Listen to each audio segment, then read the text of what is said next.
Welcome, everyone, to the Islanders Never Say Die podcast. I'm your host, TJ, and with me here, as always, is the grumpy old man.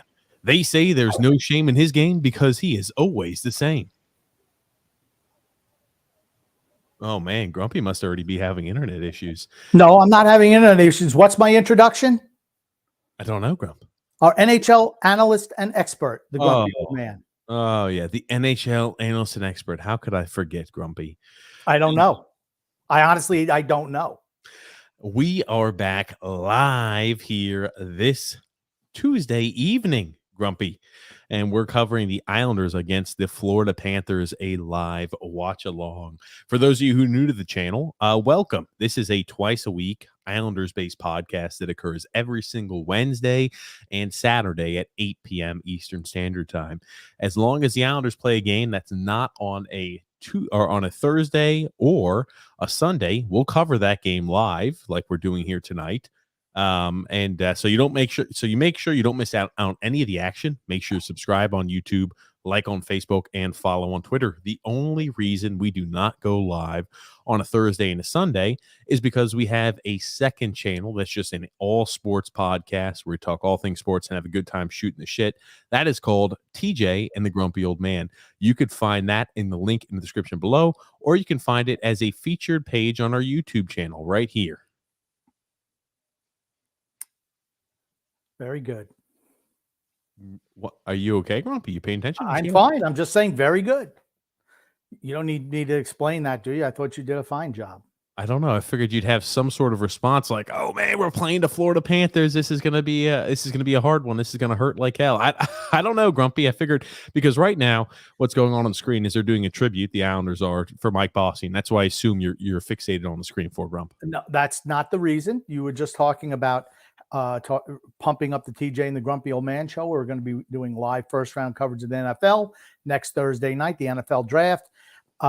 That's what I thought that you were talking about at that stage. But I expect today a loss. Here's the thing. Hold on. Do you expect a loss when they're having a tribute like this to Mike Bossy? That's what I was going to say. That's what I was going to say. Maybe. I can promise you, real quick, Grumpy. I can promise you one thing: the team won't come out flat. Okay. We'll see. Florida's real good. Real good. Do you think the team's going to come out flat? I don't know. They just got eliminated from the playoffs last night or 2 nights ago. So just, I'm interested to see how they do come out. I know we're not playing Oliver Wahlstrom tonight, which is thoroughly disappointing at this moment in time. Let's see how it turns out. I expect to be disappointed tonight. That's all I'm saying. So you think they're not going to go ahead? I mean, usually teams get up for big games like this, right?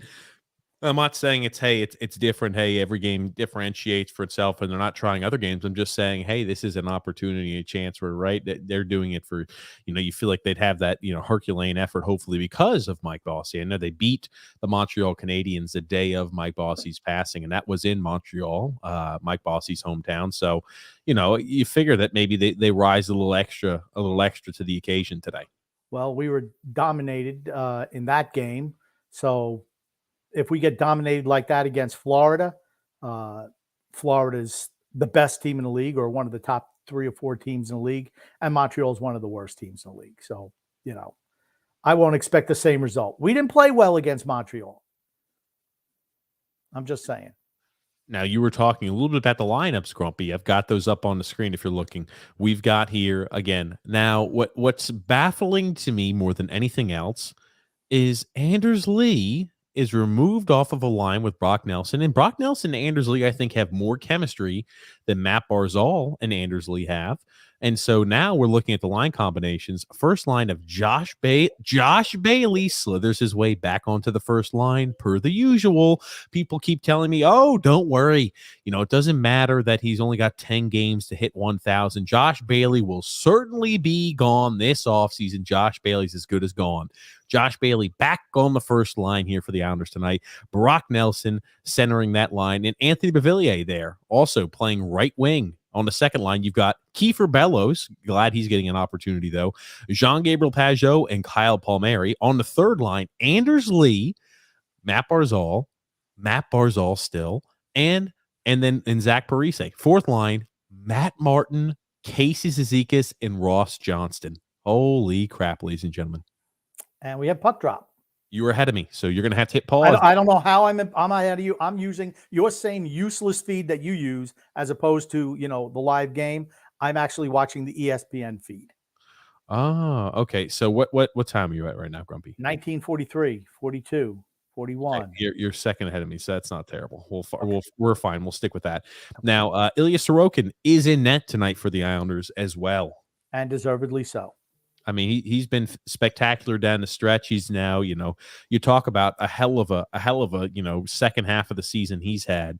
He's really done a superb job. He's top 5 in save percentage, top 5 in goals against average. He's really put up some video game-esque numbers here after the All-Star break. And he's got a real shot to be a Vezina finalist. I don't think he'll win. Matter of fact, I know he won't win. Yeah, Shesterkin deserves to win. Yeah. And Florida, wow. They're just good, aren't they? They're going to get a lot of chances and a lot of opportunities. There's no doubt about that. It's early in the game. I'll be interested to see how we respond because I'd say, through the first minute of action, it looks like Florida's kind of taking it to the Islanders. Yeah, well, Florida's another team that has good team speed, aggressive on the forecheck. Those are recipes for disaster for us. The Islanders. It's something we've struggled with all season long. And, for the last couple of years, actually. Well, we've struggled all season long with that. So, we'll keep it at that. But your defense pairings are here. Zdeno Chara, Noah Dobson, Pelech Pulak per the usual, and Sebastian Aho and Andy Green out there on the ice. Yeah, I'm glad Sebastian Aho is getting an extended run. He deserves it. For me, this is what they should be doing with all the younger players down the stretch. They should have been doing it for quite a while, right? Play the younger guys, see if they can contribute in the future. That's what this whole season, the second half should have been about, when it was pretty obvious we were making the playoffs. Yeah, well, now the Islanders are mathematically eliminated from the playoffs. So no, hey, if this happens and Washington loses every game the rest of the year and the Islanders win every single game, nope, the Islanders are mathematically eliminated from the playoffs. So you'd have to figure, right? You're talking about mindset. You would want to see what some of the younger guys have. It's kind of baffling that Oliver Wahlstrom not in the lineup again tonight. I know he hasn't played terrific in hockey as of late, but here's the thing. What do extra games of Matt Martin have to show you at this moment? And he can't play in the NHL anymore. It does show something, his inability to play in the NHL anymore. You don't need Ross Johnston and Matt Martin on the ice at the same time. Here's the other thing. You don't need Zdeno Chara. Oh, I tell you, Florida looks to be the dominant team, which should come to a shock to no. Oh, what a save. You're ahead of me. God damn it. It was a hell of a save, is right. But man, oh man, bad turnover in our own zone. That's for certain. Florida's good. They're good. And well, there's a reason why. There's a reason why they're the second best team in the NHL right now. Honestly, if you're an Islander fan, what should you be watching for tonight, right? Not for punishment, which I know it feels like that, but you should be looking, particularly with the teams we're going to be playing this week, with the exception of Buffalo. How do we match up with these teams? Because most all of them are playoff teams. And how close are we to them? That's what you should be looking for. What do we need to be able to compete with those teams? Because we have been able to compete with playoff teams almost all year. How close? Yeah. Right. How close are we to matching up with these other teams? That's what I'm looking for. And here's the thing we like to hear a lot of. Well, if it wasn't for that 11-game losing streak at the beginning of the season, the Islanders would have been in good shape. Well, hold your horses just quite now. Let's see how it goes down the last, you're looking at the last 7 games of the year. 6 of those teams are teams that are in the playoffs at the moment. So let's see how we face off in the 6 of these last 7 games, because I have this odd feeling that our winning percentage against playoff caliber teams are going to be the same before the All-Star break and the same after the All-Star break. And that's with no additions or subtractions from our roster. Yeah, so there was a play where Noah Dobson had the puck right behind the net, and number 28 just zoomed in and pressured him, didn't even get to him, and he turned it over, and it led to another goal-scoring opportunity. That's what speed and aggression does on offense in the forecheck, and that's something that Florida has. And like I said, Noah Dobson, I think, has been great this year. He was certainly flustered on that particular play. Well, here's the other thing too, right? Florida has carried action for the first 5 minutes of play. There's no doubt about that. They've looked a dominant team, and have we even had a shot on net yet, Grumpy? I don't know. Mm. If we have, it's one. Matt Barzal, did you see he was fined recently for for holding the shirt and the jersey of the Toronto Maple Leaf? I can't remember who it was, but he was fined $2,500 recently, Grumpy. Holy crap. Big Look at save by Sorokin. huge save. My God, Andy Green just gassed, just walked around. Oh, That's what happens when you have 40-year-olds playing defense for you. well, that it's the reason why I don't understand why guys like Grant Hutton, why younger players are not getting opportunities and chances. As simple as that. Sebastian Aho, I think we kind of know what we have in him. I would like to see a little bit more out of Grant Hutton. I'd like to see a little bit more of a chance for him too. But man, just Green just gets skated right around. No contention. And a good saving close by Sorokin. And the good thing is Andy Green did not take a penalty there. So, that's your positive. Let's look at the silver linings. That's funny. Here's the silver lining, right? Win or lose, it's good for Islander fans because a loss puts us in a better draft position because now we're mathematically eliminated from the playoffs. But a win, at least you get to go ahead and put a little feather in your cap saying the Islanders beat the Florida Panthers. The Islanders are being outshot at the moment 4-0 through the first 5 minutes of action. We're not beating Florida. No. Just not happening. Florida's really, really good. Sorokin might stand on his head, though, Grumpy. Maybe he shuts out the Florida Panthers. Then we probably lose 1-0 in shootout. Oh, man. They're showing the offensive zone time possession. I mean, Florida leads that as well. No shock there. Ponyboy Curtis saying, boys. Okay, let's see what the Eastern team most likely to go to the Cup has to do against Maddie and the Deadbeats tonight. Yeah, like I said, I don't think they're good enough defensively. I mean, in the playoffs, you have to be able to play defensively. I know they score a whole lot of goals, but everything tightens up in the playoffs. So I'll be interested to see how Florida does come playoff time and who they match up with, honestly. Mm-hmm. Matchups are a big thing in the NHL playoffs. Alex H. saying the season's over. Why is Chara still being given top line minutes? That's a great question. I couldn't tell you. Can't explain it. Season's over. He's not coming back, right? We're not bringing back Big Z, you'd like to think. It's not like we're a younger team where you say, hey, you know what?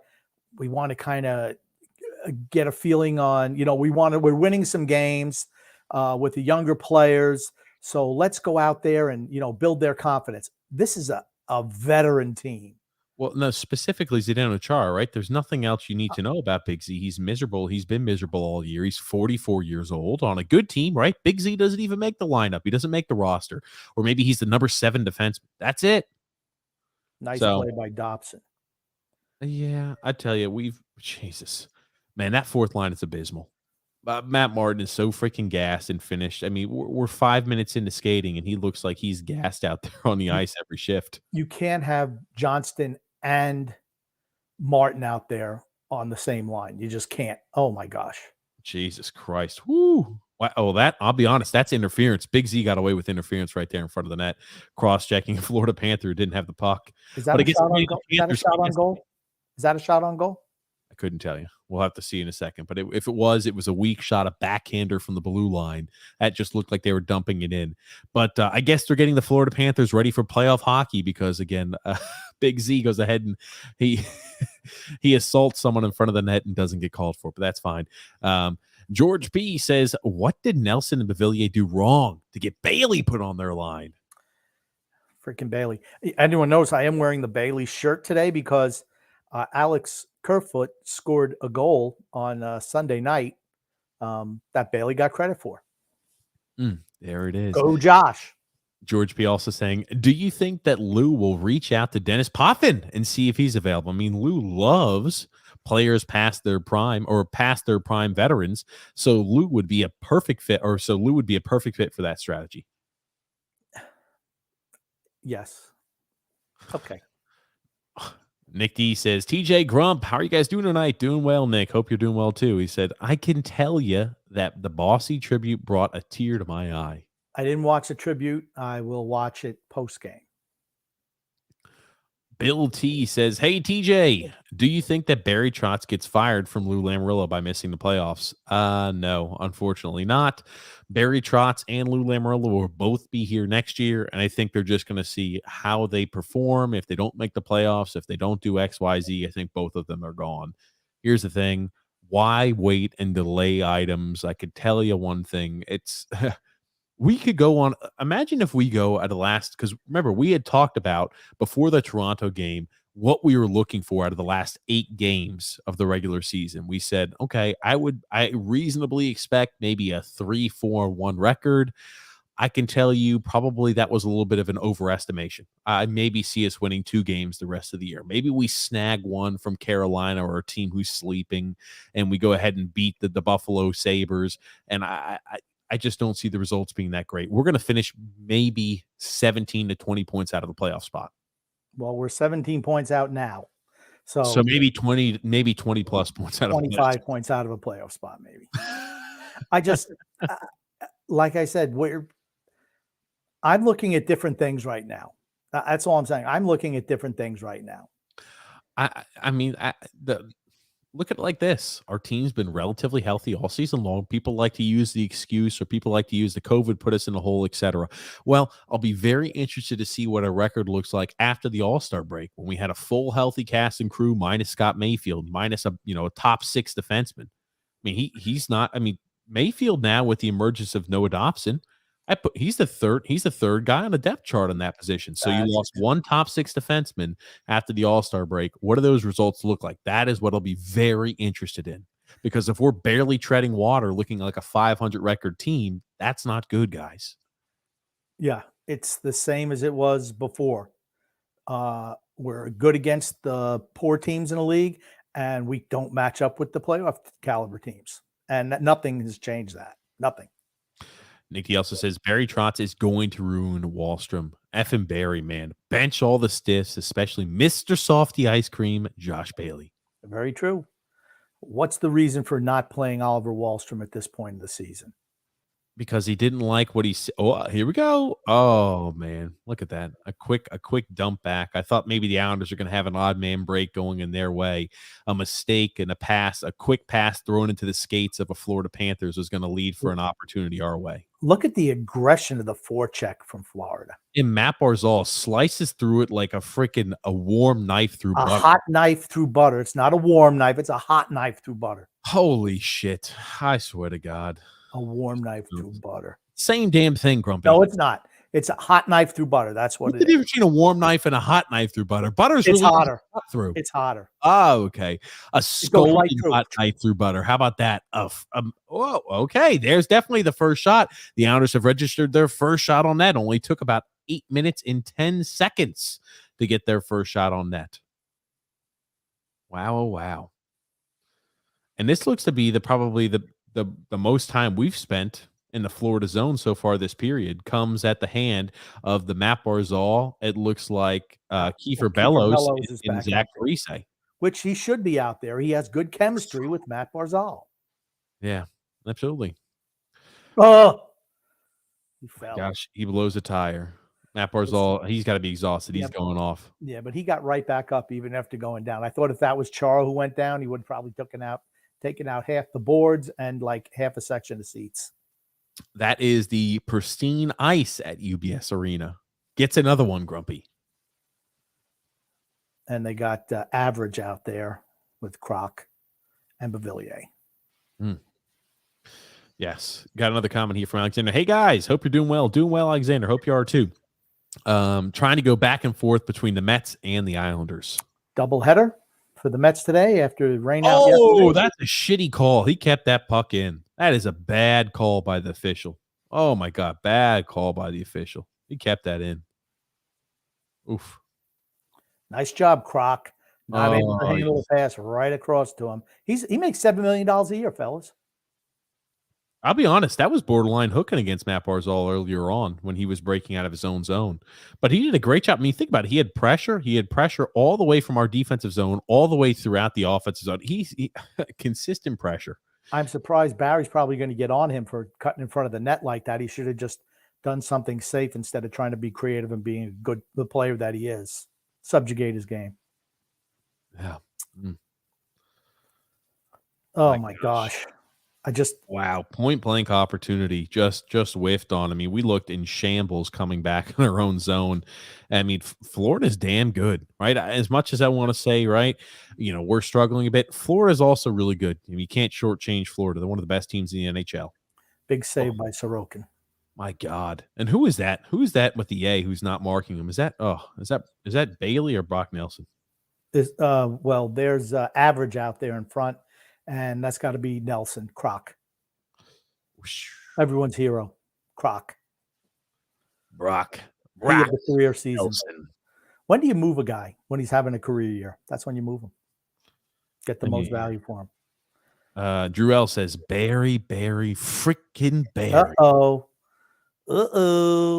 Here's the thing. Physicality. You're not going to win the toughness battle. You got think about the Islanders, right?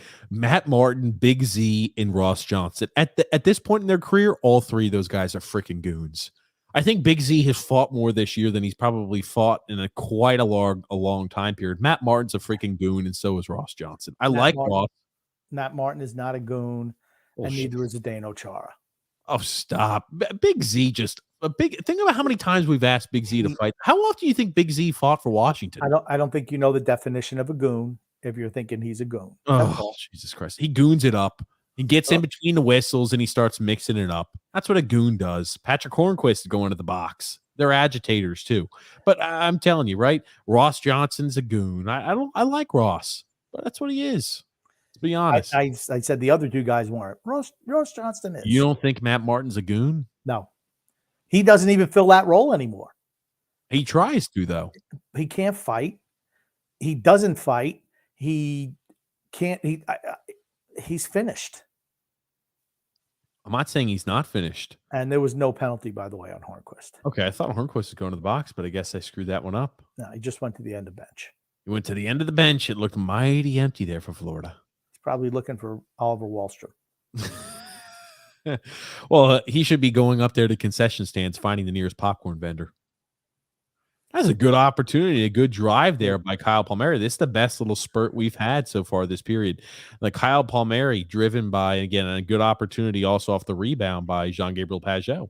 Yeah, I don't think that, like I said, I don't think Florida's great defensively, but they're so good offensively that they can overcome if they have a poor game in the back end. Bill T says Barry Trotz needs to be fired because this team's record this season. Yeah, he hasn't done a great job. He's made mistakes. And wow. Okay. Brock Nelson slashing at the goalie a little late.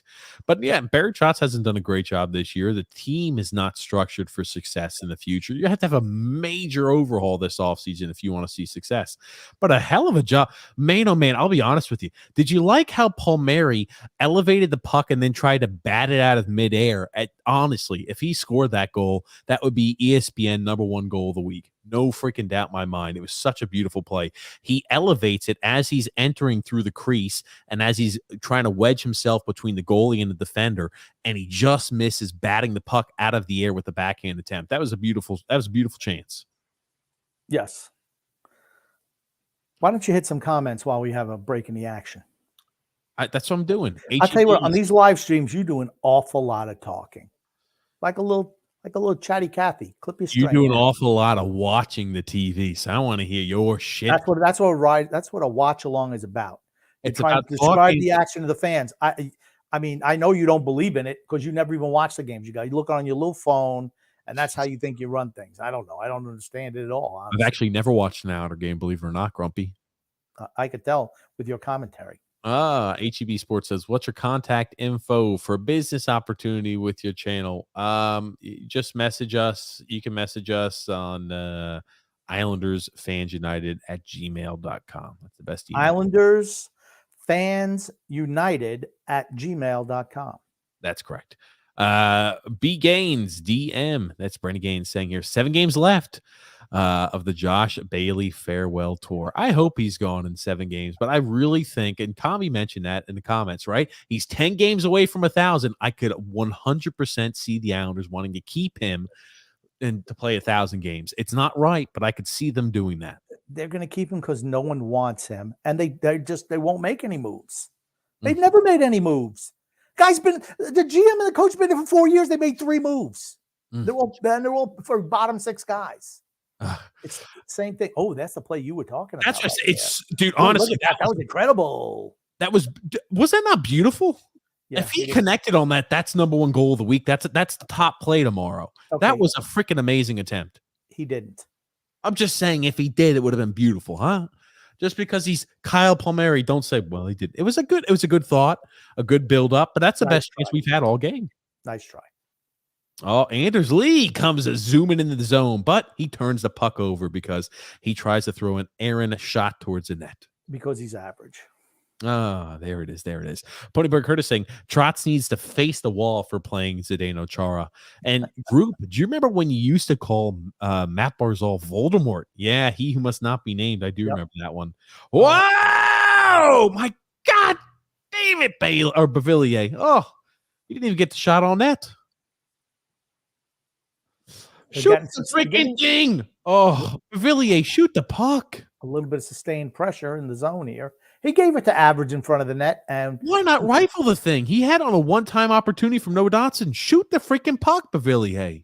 Well, he gave it to average, and he flubbed his lines as usual. Shoot! Well, see. Oh, my God. Both of them fucking shoot us one-time it. You know what a one-timer is, right? Holy shit. Average. Oh, average almost got a lucky redirection. Oh, okay. Well, here's the thing. At least it was combated the open opportunity by Bavillier, but you had Bavillier and Anders Lee wide open with their shot opportunities. Both of them don't one time, and they don't even get shots on net. Can I just say one thing? Barry's running out of young guys to bench. He's going to start benching guys in Bridgeport. He'll be so upset. He's going to start benching guys. He's going to start calling guys up so he can bench them. Oh man! I mean, we've had a few chances here as of late, which is good to see. I like to see that. Noah Dobson steps into a shot here. It goes behind the net. I tell you what, dispossessed. I'm really impressed with Florida. They're good. Yeah, they're certainly one of the top 5 teams. 3-on-2 going the other direction. Nice job by Sorokin. Standing strong in net. You know, funny. I watched one of the goals, I believe it was against Toronto, where Pelech was coming down. And what's the rule of thumb on a 2-on-1? You either have to take away the shot, you got to take away the pass. You probably want to take the pass away. Thank you. And he did neither, which led to a goal. And I'm like, man, Adam Pelech, like I said, I don't think he's been good this year. I don't think he's been great. But those are the type of plays that he usually is not prone to making, but he certainly has this year. Or plays that he's usually prone to make, but he hasn't been doing that this year. Look at this. That looked like it could have been a penalty. I'll tell you what, Casey Cizikas has been doing a lot of flopping. I'm going to tell you right now, he's been doing a lot of flopping the last month. I was about to say, I'm pretty sure he felt the stick in between his legs and said, I'm going to have rigor mortis, and just collapse at the knees. He's been drawing some penalties, but just like Matt Barzal, when he first came up to the league, he was getting those goals, and then he wasn't getting them all. Okay, that's legitimate because the stick got stuck in between the skate blade. You didn't let me finish, as usual. That's right. This one was not the case, but I just wanted to bring to attention that he has been flopping in the last month, without a doubt. And for a fourth line center, I don't know if you can afford to do that. Oh, look at Chara. Oh, my God, honestly, Wayne Simmons should have passed that puck. Big Z would not have been able to turn that caboose around quick enough to intercept that pass. Wayne Simmons is going to make a pass there. Oh, true. 2 Islanders go out in front of behind the net. It's like the Bad News Bears colliding into each other. Ponyboy Curtis was saying, TJ, stop saying that Chara's 44. He's 45. 40 freaking 5. Well, that's all right. I forgot that's right. He's already 45. That's right. 44 to begin the year. Now he's 45. Why does everyone just kind of stop at the blue line? Why don't you flow it? There you go. There's a play for you. It's like we just skate up and we stop at the blue line. It's like 1-on-3 coming in. Just, ugh. Still haven't done much of anything on the power play. Yeah.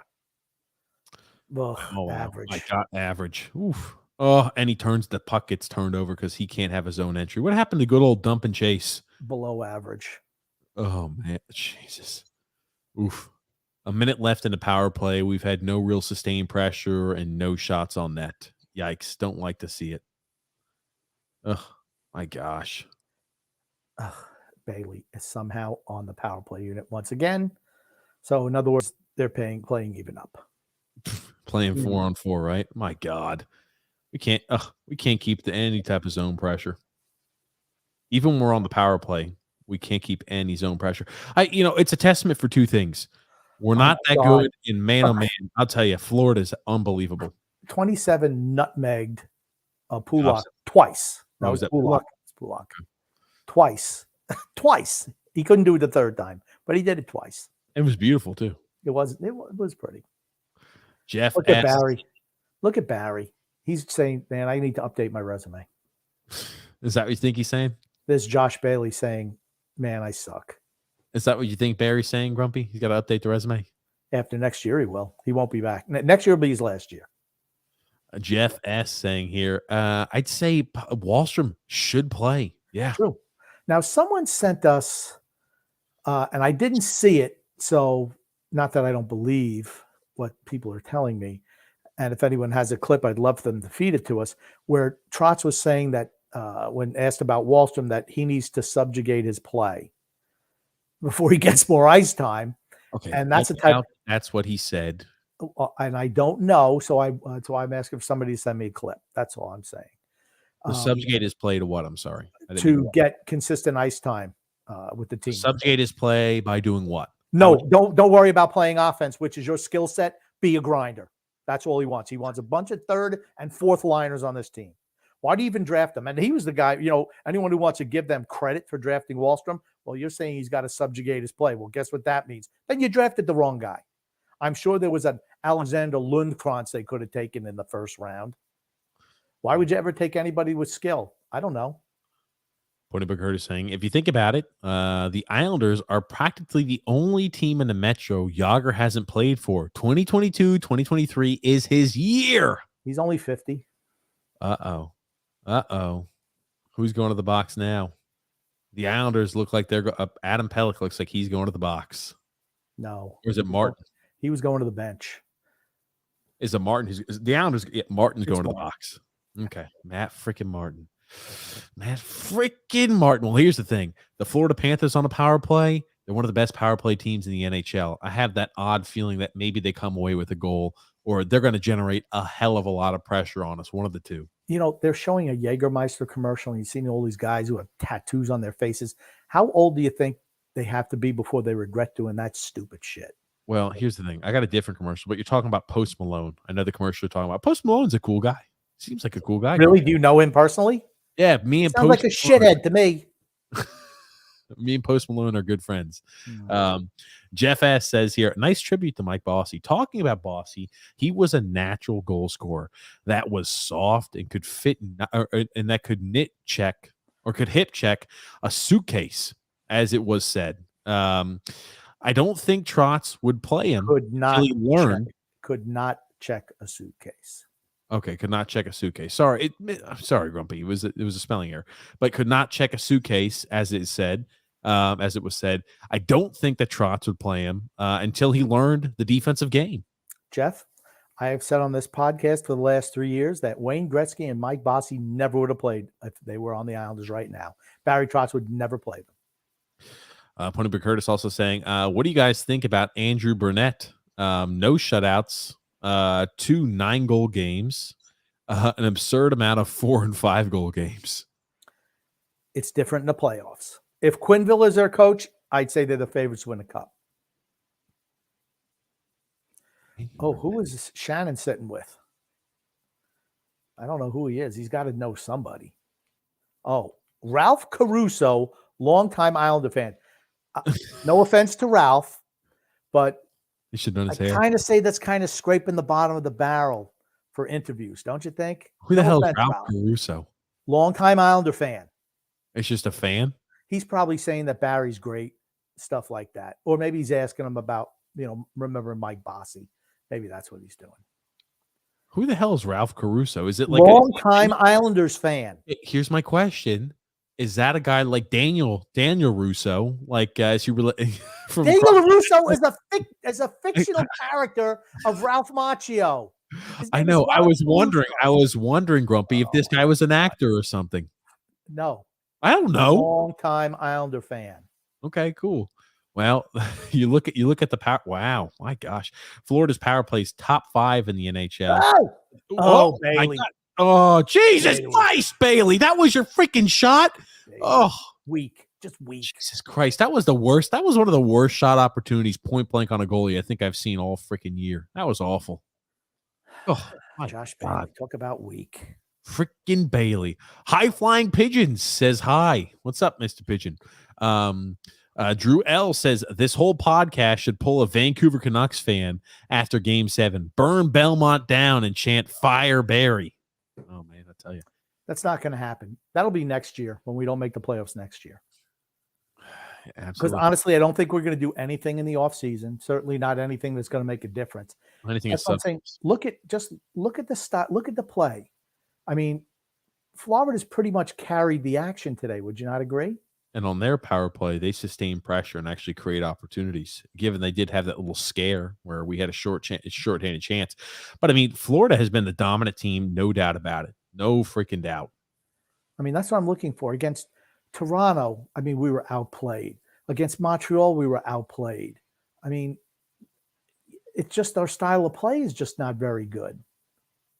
I don't disagree. Frank is saying, hey, what's up, Frank? How are you? Chris Smith saying Sorokin is really the only reason to watch right now. And no adoption. Mm-hmm. Absolutely. No adoption. I'd say, well, Matt Barzal hasn't really given me much to be excited about. You could just tell he's kind of seems drained. Ponyboy Curtis saying, thanks for letting me go wild with the questions last podcast, boys. Love yous. Well, thank you. Oh, you always enjoy the weird questions and the funny questions. That's for certain. And you guys should pick a team to cover live during the playoffs each round. We might do that. Maybe. Why not? We covered we covered all the Islander games. When the playoffs were going on last year, we covered every Islander game. Well, you know, we might ask the fans who they want us to cover. Yeah, maybe. Just don't pick Toronto. Oh my God. Watch it aside says, stop calling players goons. It's called enforcer. Hey, I like the movie Goon. I don't know. I don't dislike the term. Maybe it gets a negative connotation. I'm politically incorrect. They're goons. Call them what they are. No, I called them goons, and you said you wouldn't call them that, Grumpy. No, I said I wouldn't call Chara and Martin goons. Martin because he can't do it anymore, and Chara because he's really not a goon. Yes, I think he's gooned it up more this year than he's ever had in his career. He's not instigating. He plays a regular shift. He's out there 20, 35, 40 minutes a night. What makes it impressive is I think he's got probably the most fights for the Islanders this year. And what makes it more impressive is he still logs that many minutes despite leading the Islanders in fights. Well, what can I tell you? That's who they wanted. They got him. TJ is a chatty Matty. LOL. Oh, man. Oh, man. Well, Chatty Cathy. Clip your string, Chatty Cathy. Nick D says they're not going to make any moves because nobody wants to play for Barry Trotz. And that's why I brought up the Wallstrom thing, because if he actually said in the press conference. Okay, you keep no, stop talking. For once, the whole podcast, stop talking. Christ! If he actually said that he felt that Wallstrom was going to have to subjugate his game, free agents around the league are going to be going, that we need, which are scorers, they're going to say, there's no way I'm going there. Grumpy, do you think subjugate is something that he ever uses in his lexicon? Subjugate's not a rosy word. I don't know what he said. That's why I said I'm sure he didn't say that. If someone could send us the clip, someone sent us in and said that's what he said in the press conference. So I said, send us the clip. Because if he actually said that, that's really a detrimental thing for him to say for free agents. That's somebody post something ludicrous, and I'll ask for the listeners of the show to pull it up. I think he said this. Somebody can please pull this up for us. That'd be fantastic. I'm a big picture guy, and you're whatever you are. You're ridiculous. You just believe in it. I believe usually. Okay, I usually believe what is consistent. Once again, that's not what I said. I said if it happened, send us a clip. If he did say that, it's detrimental. I used ifs. That's what I said. He didn't say that. because they don't speak like that. Coach speak, man. Coaches don't speak like that. Asif R says, who's going to win? The Florida Panthers. So if you're looking to place a bet and you still can in the second period, I'd put it on the Panthers. Brandon Gaines saying here, you said nobody wants Bailey. Lower the salary then on his cap hit.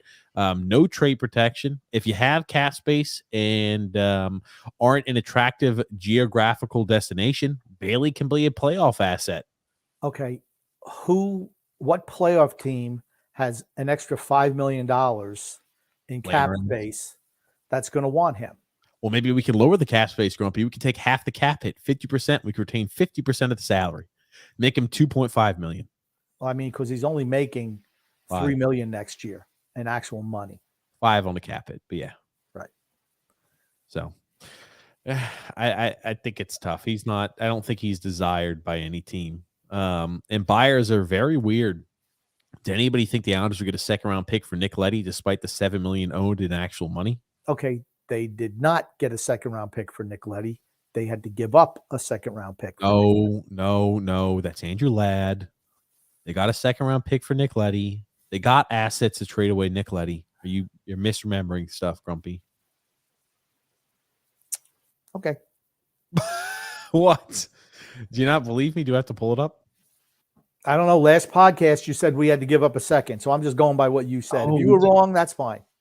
No, I didn't say that. What are you fucking talking about? We got a second-round pick for Nick Leddy. When Detroit traded Nick Leddy at the trade deadline, they got a second, Sundqvist, and a prospect. So they got more at the trade deadline, getting away Nick Leddy after a bad season for Detroit than the Islanders did this offseason when they traded away Nick Leddy, is what I said. Nick Leddy's salary was only $5.5 million. His actual salary. That was his cap hit. I don't know if they backloaded the deal or not. He was owed, I think, $7 million is what he was saying. Okay. Yeah. Got a comment here from Frank saying, damn it, Lee. How could he not lift it up and score? That's why the grumpy old man doesn't like you. He's just average. He's just average. And there's nothing wrong with being average, but you don't give average guys in their 30s 7-year contract extensions for $7 million per. That's the issue. Why do you think I'm not bagging on Zach Parise? Because, and here's the thing, Zach Parise's outperformed his deal. He's only making $750,000.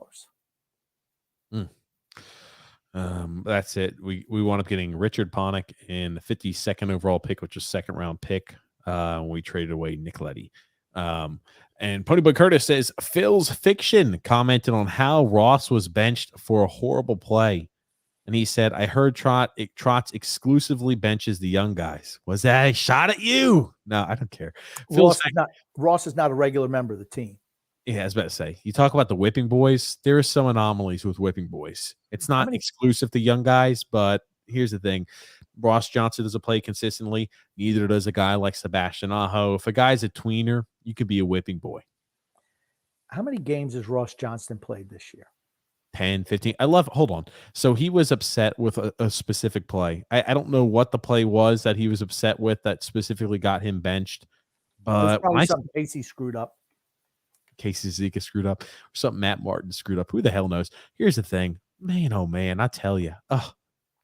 Ross Johnston is not a fucking white right winger. It's like another one of these things to where Barry's like, oh, hold on a second. I think I've got a conclusion here. Let's go ahead and just slide Ross Johnson here at right wing. Let's slide Kiefer Bellows here at right wing. Let's play Anthony Beauvillier at right wing. Sometimes players can't play their off wing.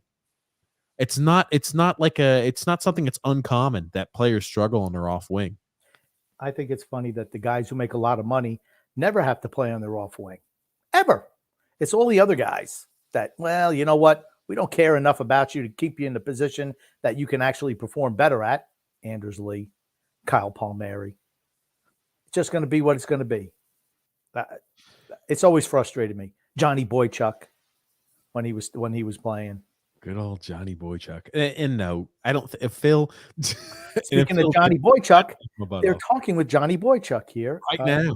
Intermission. Yep. Johnny Boy, look at him. He cleans up nice over here. Johnny Boychuk, I tell you, that's a guy who, if you wanted to, I feel like could get a job in broadcasting or something of that nature because he's got the experience. I think he's articulate where he can, express what he's thinking. Look at how wide his stance is. It looks like he's standing with his legs like a mile apart, trying to look on the same scale. Shannon. He's one usually, because Shannon's tall. Taller. Yeah. Well, yeah. She's taller than Butch. She's got like 4 inches or 5 inches on Butch. Yeah. On a lot of these players, she's got height on them, and not Johnny though. I like Johnny. Everyone knows. I think Johnny's like 6'2". Johnny's a long time favorite of mine. Nice to see him. I think he'll be back coaching soon enough. Maybe he'll be the guy who takes over for Barry Trotz. Oh, please no. Johnny Boychuk 6'2". Here's the thing, man. I don't want.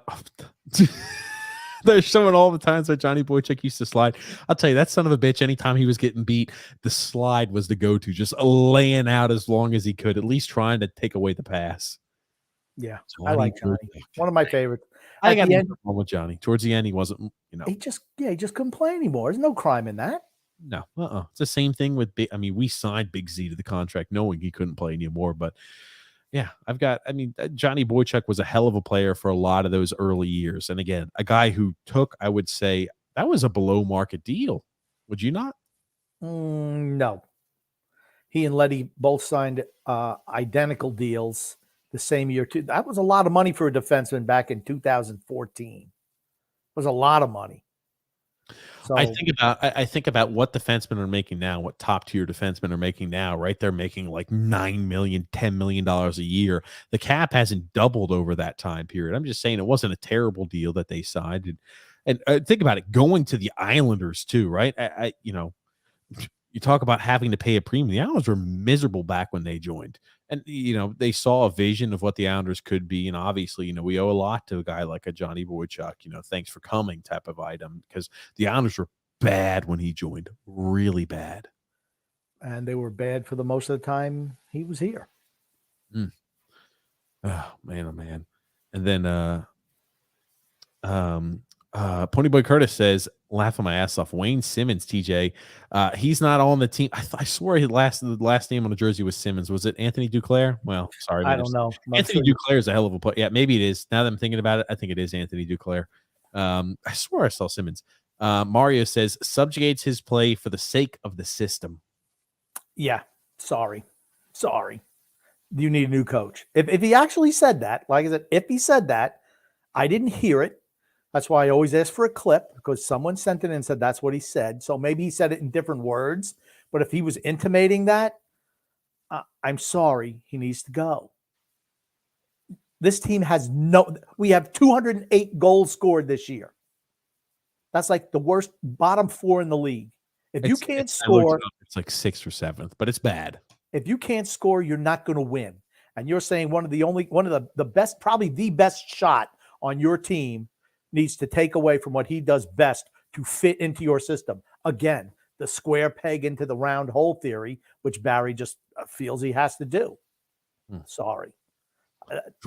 Chris Smith, you're saying the day after they get the tattoo on their face, I don't know why anyone would do that. Yeah. Let's talk about when they would regret it. I pose it. Yeah. When do you regret it? Today? I'm like, why the hell would anyone do that? It's just, honestly, it's stupid.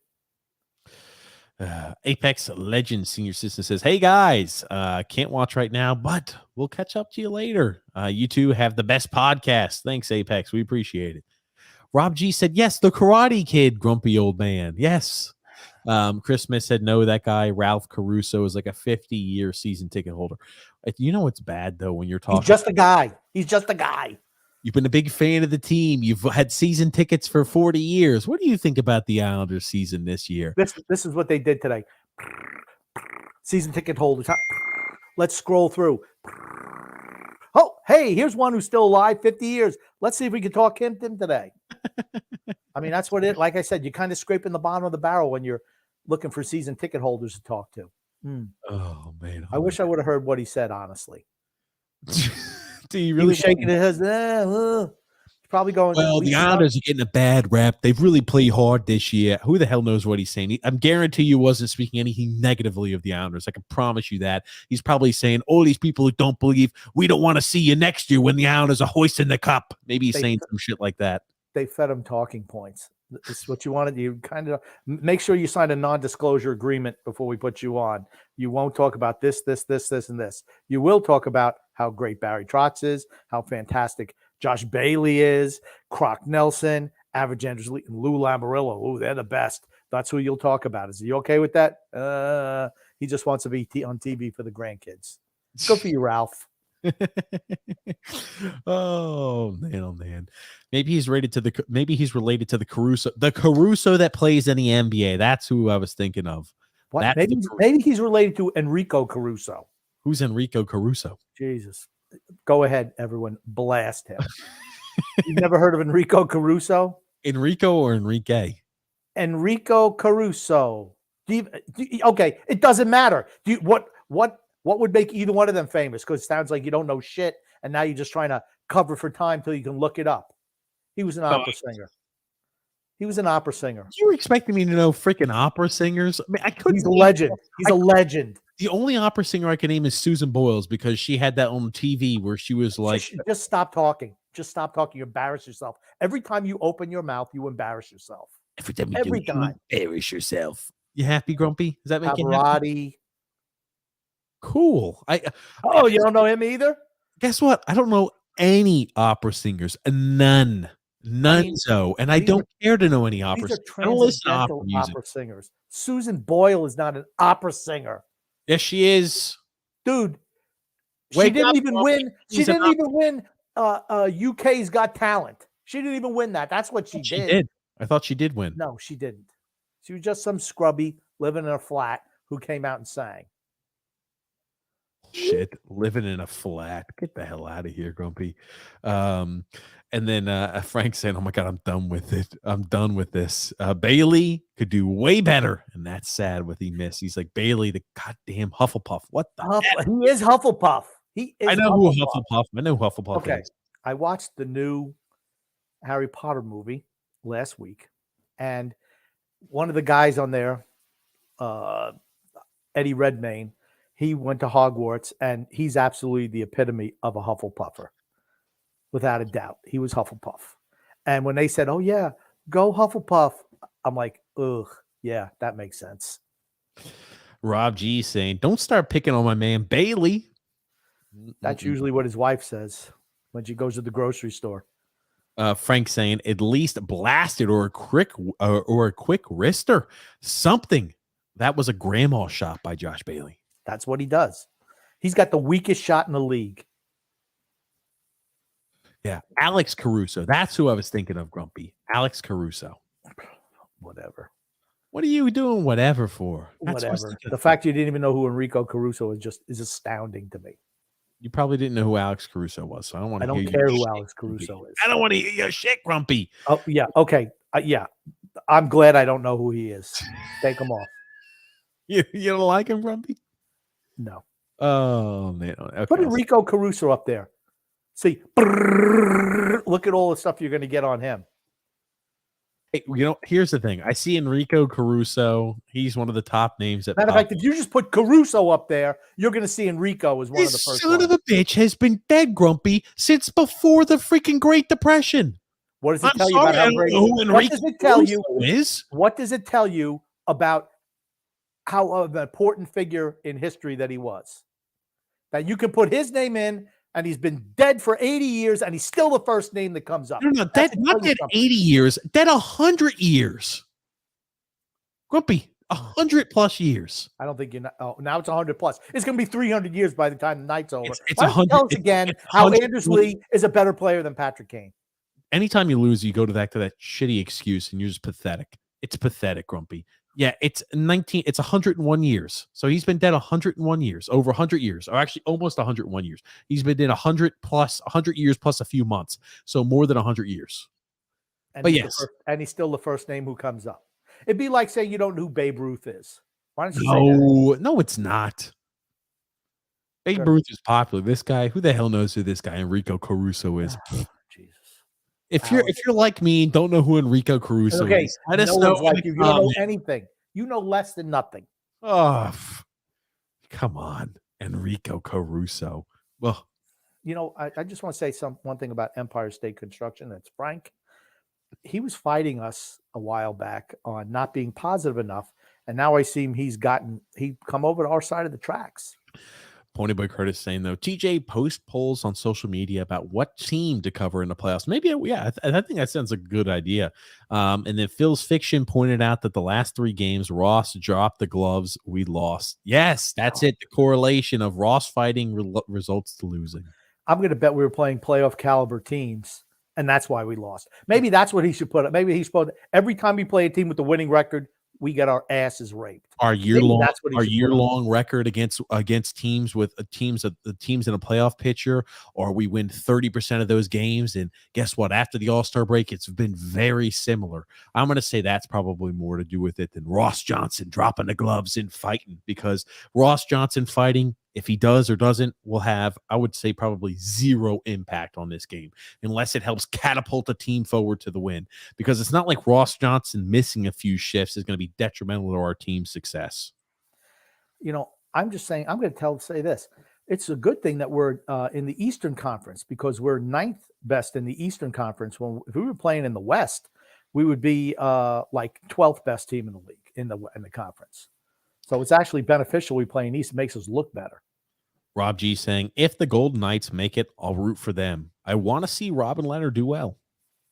Yeah, I don't think they're going to make it. Frank saying, TJ wearing a wife beat. It's a cutoff shirt, a t-shirt. He's in the honeymoon phase. It's a cutoff. Again. The fact that you don't know the terminology or why it was called that. A wife beater is a plain white shirt. It's not a shirt with designs on it, Grumpy. They don't make wife beaters with designs on them, Grump. I just want to know why you couldn't wear. It's a cutoff, Grump. Why could you not wear a full shirt? Is there? I got done with working out. I said, let me go ahead and get everything prepped for the podcast. As I was waiting on you today. How long does it take you to be old man today? How long does it take you to pull a shirt off and put another one on? That should, for a normal person, that's like a 3-second process. Not for you, I guess. For me, it could take quite a bit of time. There it is. Ready to go. And then Watch You Decide says, a lot of players hate the term goon. Anybody who's willing to literally bleed for the team deserves respect. So the word is enforcer. I'm going with goon. And if they don't like it, tough shit. They all make over $1 million a year. I don't make that much money. If somebody wants to call me a name and give me $1 million a year, I'm willing to live with it. I don't disrespect what he's thinking, the way he says it. Enforcer, goon, I think they're synonymous, but enforcer's a nicer way to say it, I guess. A guy who puts the body on the line for the team. So I understand. A fighter on skates. Yeah, There's very few of them in the league. Honestly, very few in the league now. They've pretty much shooed that type of player and caliber of player out of the league. They just have, with the way the game's played and how ticky-tack all the calls and penalties are. Enforcers used to get away with a lot more clutching and grabbing, so it was easier to have them in the lineup. But now the clutching and grabbing, the slashing gets them sent right to the box too. You used to need those type of players to self-police anyone going after your stars. That's not the case anymore. You still kind of need it for the playoffs a bit. You need the toughness. Really? Yeah, but not really. Not really. Vinny Smith saying, hey, guys, welcome back. Explain playing meaningful games. You can't start goalies in two or more games in a row. Out of the playoffs, we can. Trotz has to go. Yeah, doesn't that make no sense? Why all of a sudden is Sorokin playing every night when he should have been doing it all year long? Because, let's be honest, he's the best goalie by far. But somehow you got to go night on, night off. And now all of a sudden we're out of the playoffs and he plays, 3-4 games in a row? It makes no sense. I agree. Trotz has to go. What a film saying, wife beater shirt, hilarious. TJ's a softie. How are you, Grump? Oh, man. Wonderful. Mario says, here's the quote. There are times when you have to understand that the systematic play has to trump your instincts. Holy shit. That's almost the exact opposite of what Marty St. Louis said. Yeah, that's right. And that's the comment that Matt Barzell liked, was Marty St. Louis' comment. See what I mean?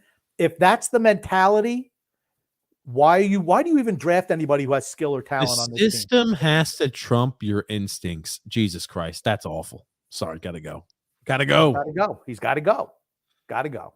Now, how badly do you think the Islanders are going to get dominated by the Florida Panthers? Because the Panthers are a better skating team, and now you're on the second period. Second period has begun, and now Long you've got the change. long change. So I think the speed, is going to further exacerbate the difference of talent on the ice Oh my gosh. right across the middle. Holy Ooh, shit! I don't know if that hit Sorokin or the crossbar. I thought that hit Pellick. Did it hit the crossbar? Wow. I don't know. It looked like it got through to Sorokin. Oh my gosh. What are they playing? 3 men down? We're definitely on our heels to start the second period. That's for certain. Again, it's like this is just a regular occurrence. Again, like I say, what am I looking for? Florida does this to a lot of teams, though, right? Okay, that's not an excuse. I'm not saying. Oh my God, what a feed! Dude, Sorokin looks out of sorts too because he looks like he's like at a freaking firing range. He's in a shooting gallery. Yeah. he's the plates, the throwing up the same glass plate and just bam, bam, bam, bam, people shooting at him nonstop. My God. We need to save this comment for tomorrow's podcast. Okay, let me try. Because I really am interested in what the people think. Maybe we're wrong. I'll say that. I doubt it. I'm never wrong, but maybe we are. Frank Maybe Case says feel it's the case. Dolan or Drury have no class, not doing a tribute to Mike Bossy. I don't know about that. I don't know. I think if we play the Rangers, we do play the Rangers. We do play the Rangers once this year. I think it's a home game though. Okay. So I mean, the Rangers have something to play for. So I'll be interested to see how they come out. Like I said, we usually handle the Rangers pretty easily. I'll be interested to see how it looks now. I mean, they're in contention with the first spot in the East. I was about to say, yep, they for certain are. And here's the thing, right?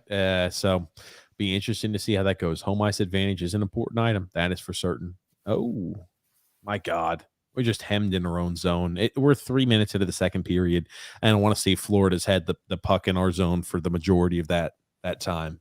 Probably a minute 15 seconds. Wow. You know, center ice doesn't count as in the zone either. They're right back in though again. I just look how easy the zone entry is too. Oh, they skate right through the blue line, and it's no issue at all for them. Unimpeded, no pressure, nobody stands. Nobody confronts the issue. They just completely are on their heels, and they just let Florida walk right in. Okay, no, that was a save by Sorokin. I thought originally that was deflected off of Pellick, but that was a save by Sorokin. What a feed. Nice job by Pellick. Nice job by Pellick coming back because that's right there for Barkov. Yep, Barkov would have tapped that in. Barkov is I think he's probably the best two-way center in the game right now. Well, hold on. The best two-way center in the game is Brock Nelson. Yeah, okay. It's Barkov. Trotz would love to have Barkov on this team. Him or Bergeron. Everyone would love to have Barkov. Like I said, he plays two-way game. Yeah, him or Bergeron. They're both really great. Bergeron's 37, so. He's still really good at what he does. I'm not saying to the future you think he's good, but oh my God. Sorokin coming up big. Oof. And now I think this is a shift out there. Oh, well, they're getting Pellick off the ice. Oh, average is right. At least he dumped the puck, allowed the Islanders to get a change because, again, that long change really hurts us, I think, where a team with speed is able to exploit a team that could get tired legs out there. My God. Look at this. How long do you think Char's going to be on the ice now? I don't know. It looks like the Russian national team out there. Jeez, it's like, holy crap. It's the Russian national team against the United States before the Olympics. Ben Sherrod. Frank saying here, LOL, you think TJ knows what a wife beater shirt is? He must, but you never know. Love you, TJ. I know, Frank. No biggie. And does your wife say put something on when she sees you in a muscle shirt? No. Anytime she sees him, she says put something on like a bag. Ah, there you go. Haven't seen her ask Grump questions in a while. That's true. She's been doing doctor stuff.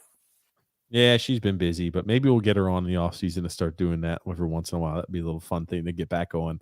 The Grump section.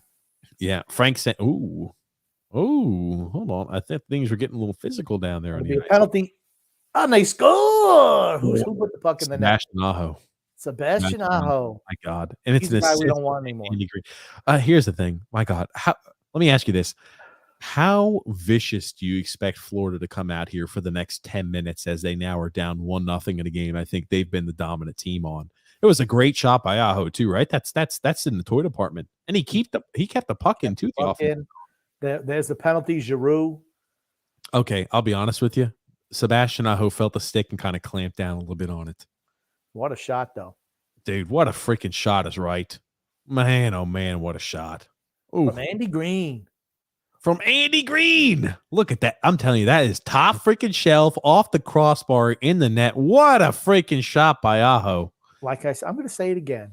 Sebastian Aho, they should re-sign him, and he can either be your bottom pairing D-man or number 7. That's what I'm saying. He's shown me enough this year. Is he the greatest defender? No, but he's a guy who can move the puck out of the zone. He's not afraid to take a hit and can chip in some offense. I mean, what else do you want from a bottom pairing guy or a number 7 D-man? I mean, you're not going to get any better than that, and he's going to be available on the cheap. Just Frank's saying here, oh crap, was that Letty's second round pick the one that got us Atu Ratu? I know he was 52nd, I believe, overall. I think he was too. So yeah, that pick wound up being Atu Ratu, if I recall. Either that or he was used to be traded. That pick was traded there to Arizona, one of the two, to get rid of Andrew Ladd.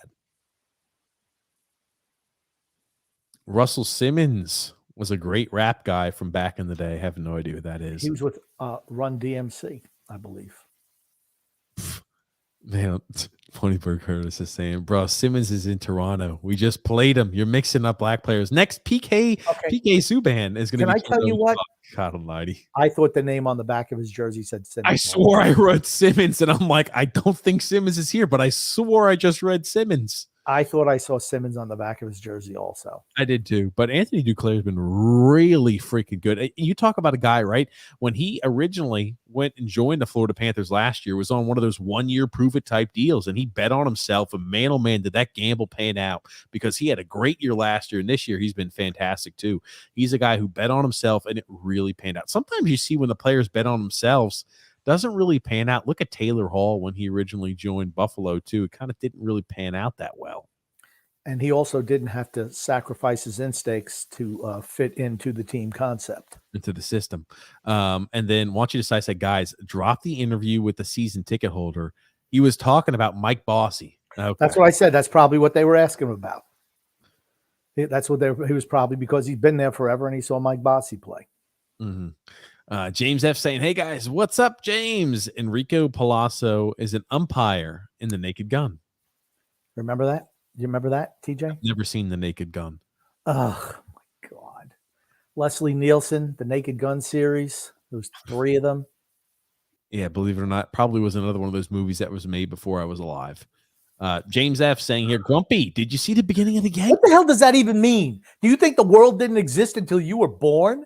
Well, hold on. I'm asking you this, right? With so much media that comes out, what do you expect me to do? You expect me not only have watched every piece of media that's come out since I was a newborn infant, but also I have expected to have a range of, now with Enrico Palazzo, the guy who sings, or whatever the hell that guy's name was, you expect me to go 100 plus years in the past and make sure I'm covering all the media that happened then too? Come on, the expectations are unrealistic. During the pandemic, nothing came out. So you should have been backfilling your education going backwards, but you didn't, obviously. Do you know what I was doing? I wasn't watching any media. I'm not a big fan of watching that type of stuff. I'm not a fan of watching shows like that, Grumpy. I was watching sports. And it all started with Kiefer Bellows forcing a turnover on the defenseman. And he gets an assist there. Good for you, Kiefer. And that wasn't a Josh Bailey assist either. It actually led to the goal. The Islanders are up 1-0 on the Florida Panthers after the first period. Who would have thought that would be the result halfway through the second? Certainly not I. Not the Florida Panthers. But this is typical Islanders, though, isn't it? Nothing to play for. Let's see if we can, well, they'll be in the draft lottery, but let's see if we can get the 17th pick in the draft, because, we want to show somebody that we tried hard at the end. Maybe you should have tried more at the beginning. Brett W says, I think Enrico Palazzo is more famous. Yeah, it was funny. You should watch it. Mm. And then James F saying Mets are up 3-0, Yanks are up 3-2, and Dobson's looking a little shaky. He's been under pressure today, big time. Under pressure. I don't think he's looked shaky. Little break, but nice get back by who? No, it Dobson. Oh my God, but freaking Chara, keep your head on a swivel, you bastard! That went right across your face.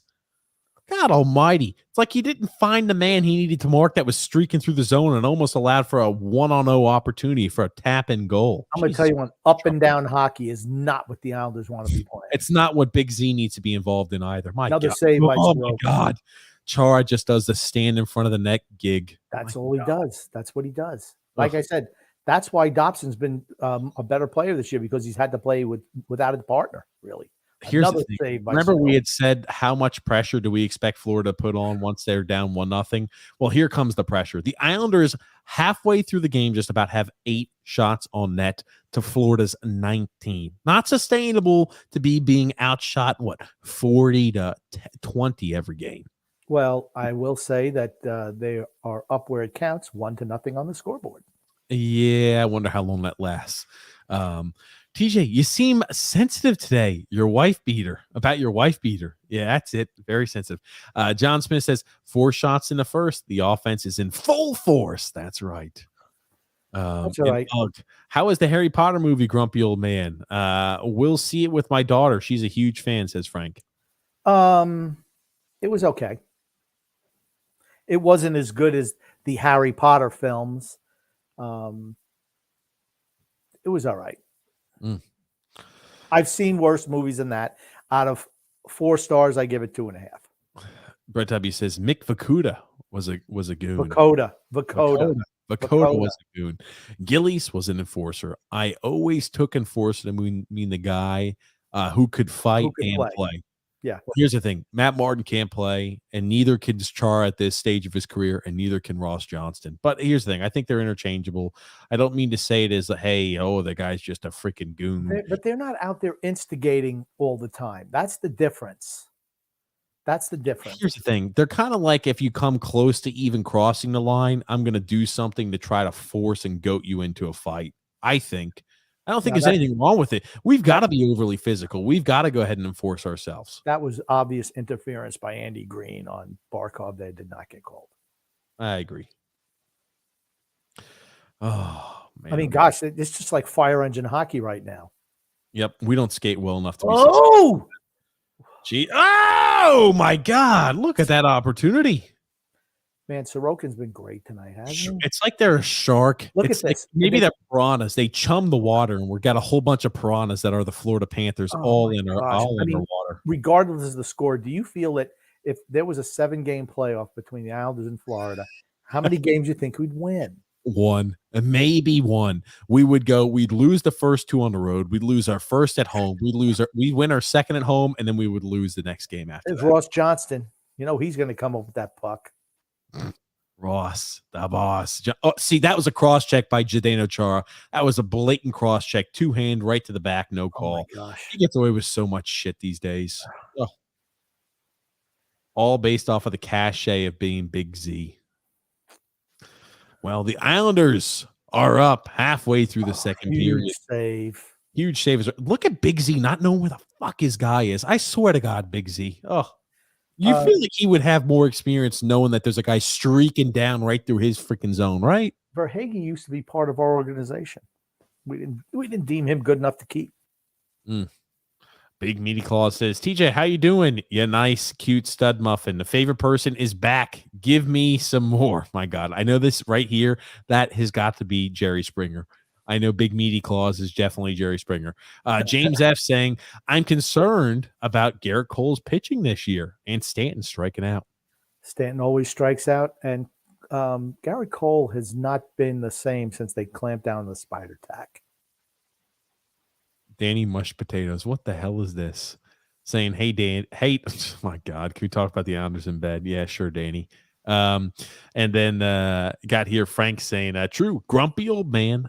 But I still like Nelson, and we're stuck with Lee. But always said if we could add bigger guns and not depend so much on them, blend a couple studs like Ratu, and etc. Yeah, he's just not ready yet. Ratu's not ready. He won't be up with the big team next year. He should be in Bridgeport.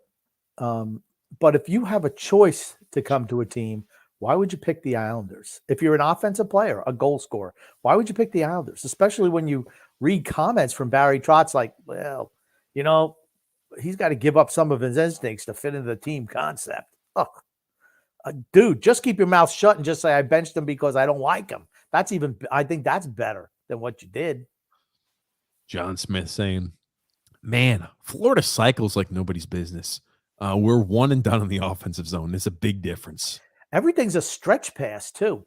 Look at Dobson quick, come back. What a play by Dobson. Look at freaking Chara. He had a freaking God damn it. That looks worse and worse every time I freaking see it. He was like 2 strides from being in front of the net, and he still lets that pass cross right by his face. My God.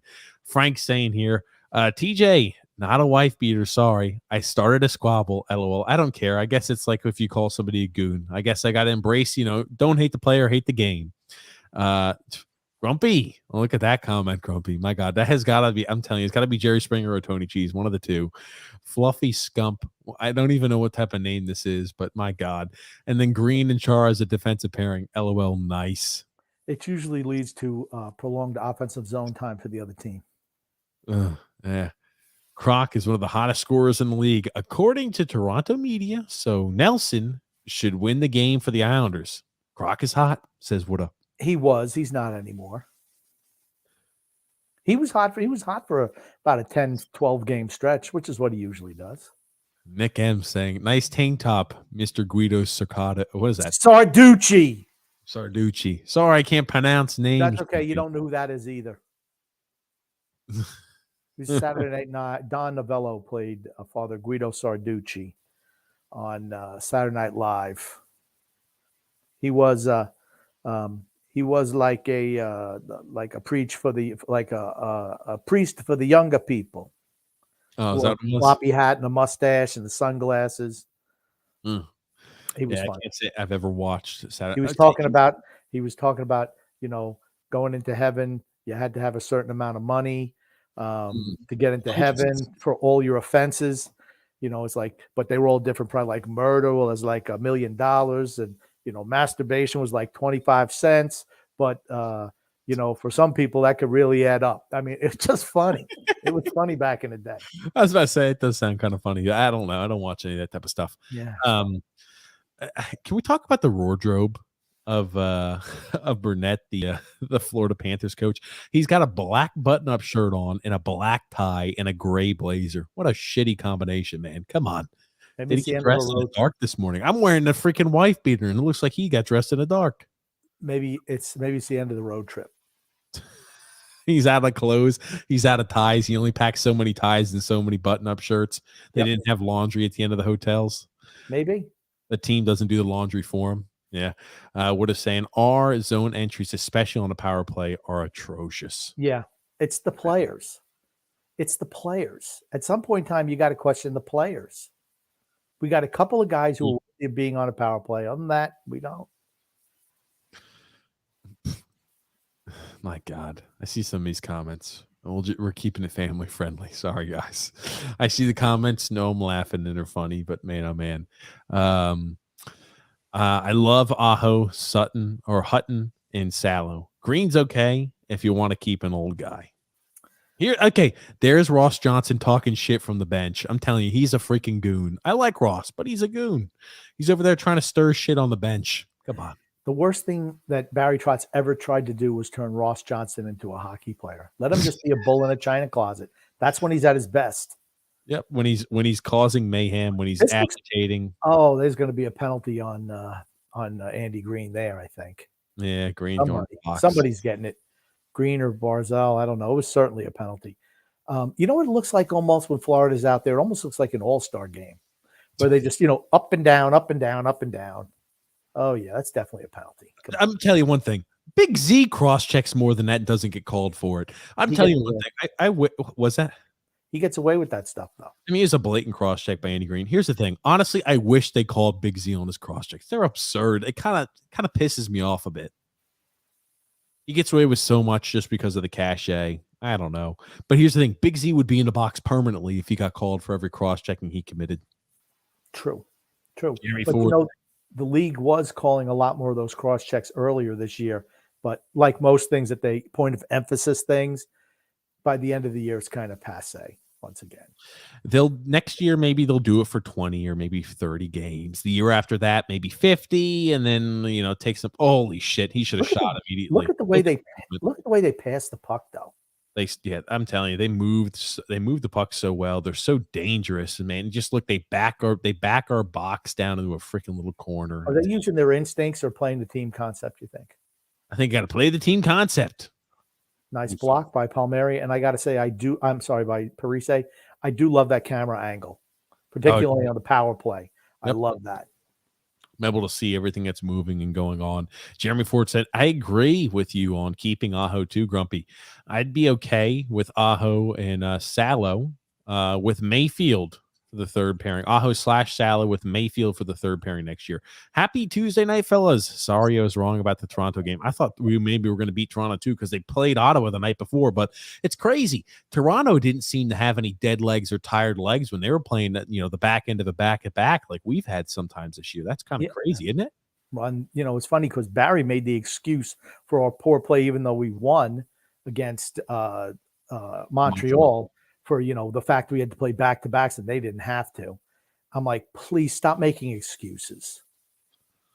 John saying Chara, Green, and Bailey have to be gone this offseason. I don't think we're getting.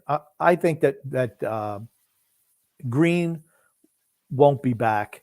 I could see them bringing Chara back. I really could. They cycle well. I'm telling you. I just had that feeling we're gonna get scored on. I don't know.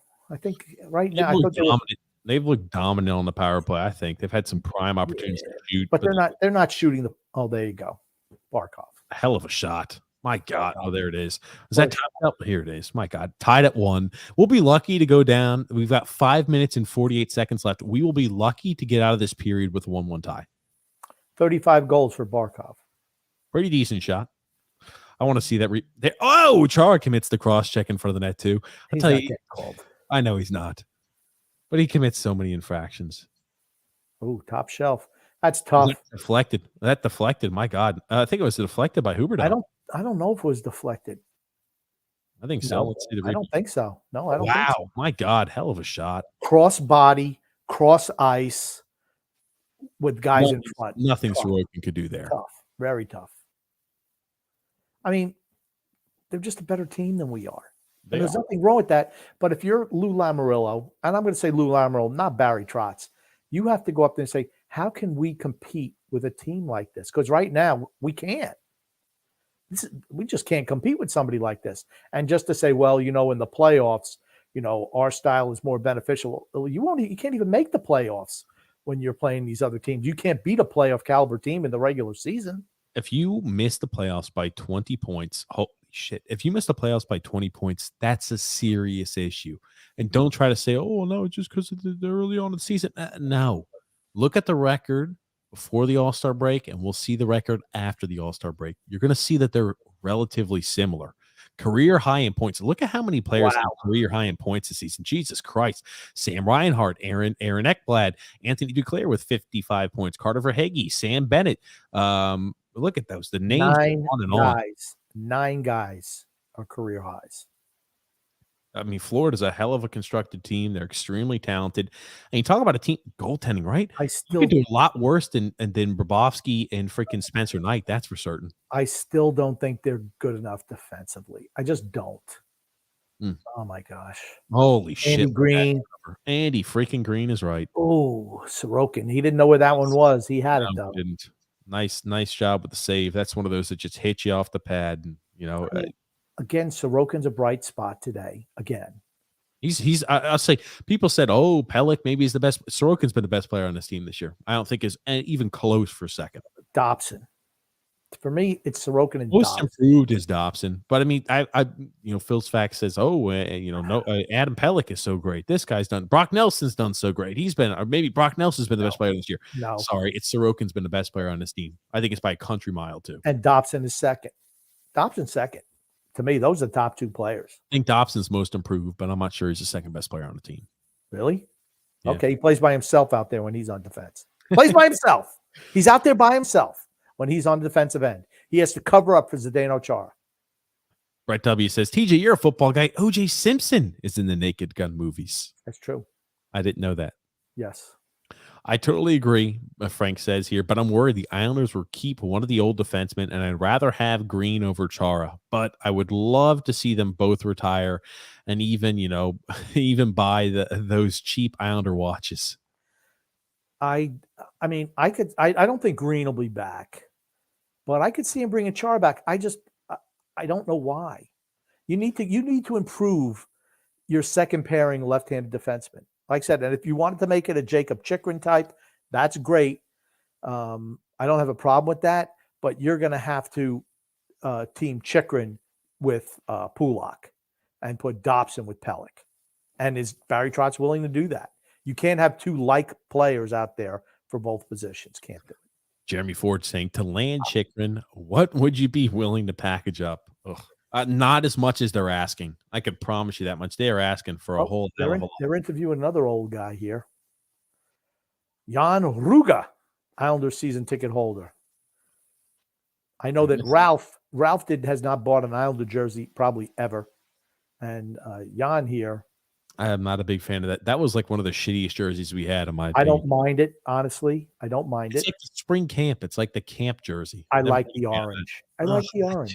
I've been a big fan of the orange. Too much orange. It's orange overload. Okay. You probably have to give up. I would give up maybe a lottery protected first round pick. I'm willing to give up Anthony Beauvillier. I'm willing to give up Josh Bailey because they're going to need money to get to the salary cap floor. And I'm willing to give up a Salo. Oh yeah, that's all it's going to take, right? I don't know what it'll take. It's going to be very expensive. Okay, that's not even but if you have no other offers and that's the best offer, they'll take it. Okay, that's you think they're going to have no other offers? He had a terrible year this year. Had a terrible year this year.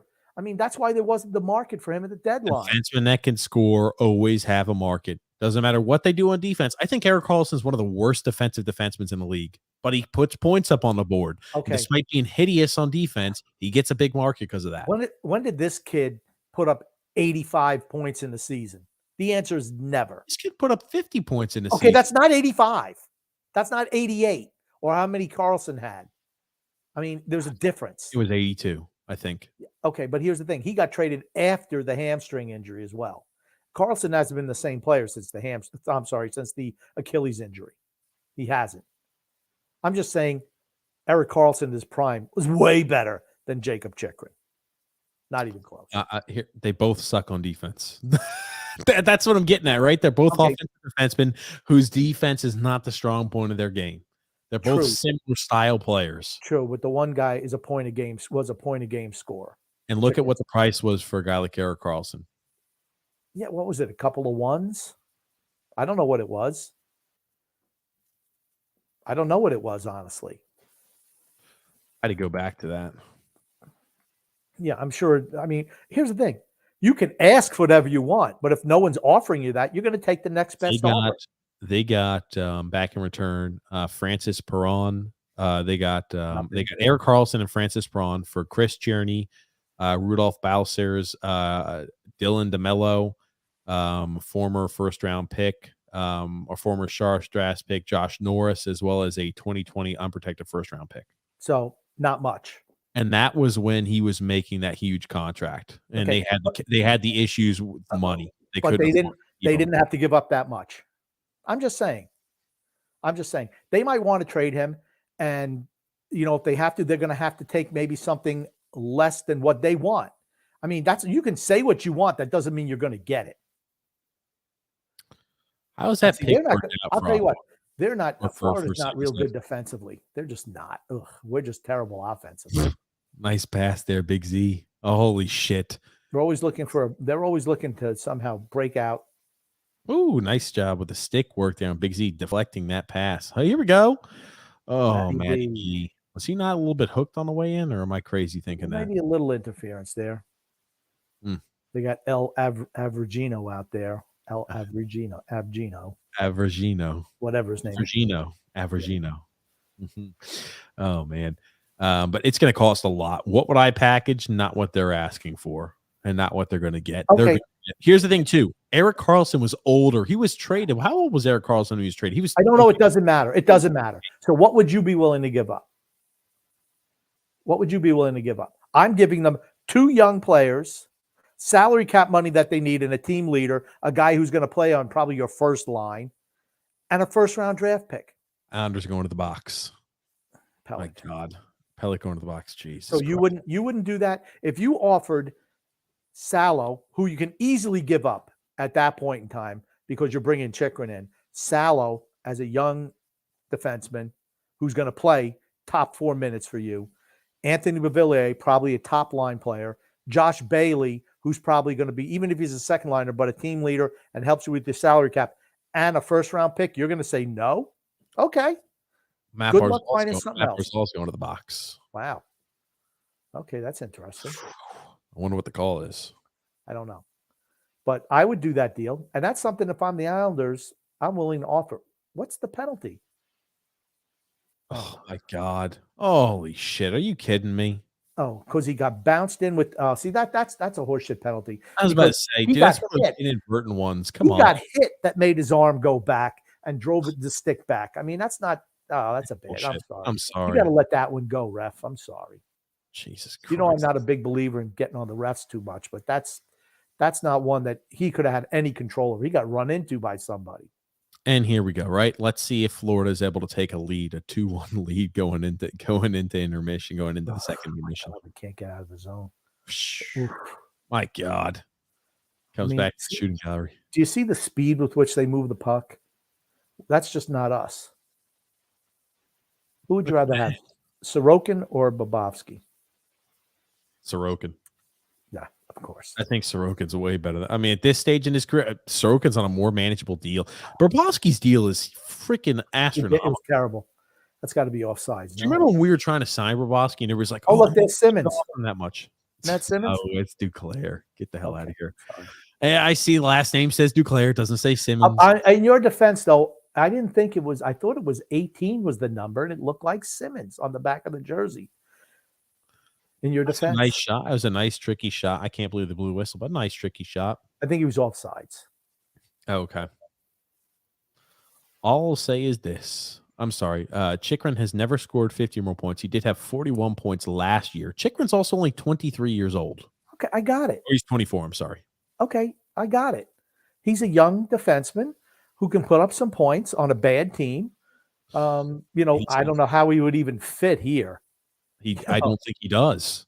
Well, that's why you team him with Pulak, who's more defensively responsible. People crucify our guys who are more offensive defensemen that make the mistakes. Holy shit. People crucify defensemen when they make a mistake. You know what? If you look at around the league, how many teams have defensemen that consistently make mistakes? I don't mind eating a mistake here or there for a fantastic offensive play. But, it's like, if our team, because we have so little scoring, if our defenseman makes one mistake that leads to a goal, it's like the end of the world. It just tells you that the level of our talent. Oh my God. Goalies. My God, Bobrovsky. The Russian goalies playing with the puck is usually a recipe for disaster, isn't it? I think they think they're way too confident with the puck. Oh, that one kind of slipped through Sorokin. I was about to say, he did slip through his arm right there. He still gets enough of it to keep it out of the net, though. 34 seconds remaining here in the second period. A 1-1 Islanders against the Florida Panthers. If Varlamov is in net, what's the score right now? Probably 2-1. I don't think, probably 2-1. Nothing too crazy and out of the ordinary. Joshua J says, man, I need the Panthers to win. WTF. Well, man, the game's not over. It's again, man, they keep turning the puck over. See, they're so busy trying to rush it up the ice. They make a lot of mistakes. That'll hurt them in the playoffs. Well, think about that. Look at how many defensive mistakes the Florida Panthers have made this one game alone. It's not like the Islanders' forecheck is fantastic, right? We've had a few chances, but there are a lot of self-inflicted wound by the Panthers.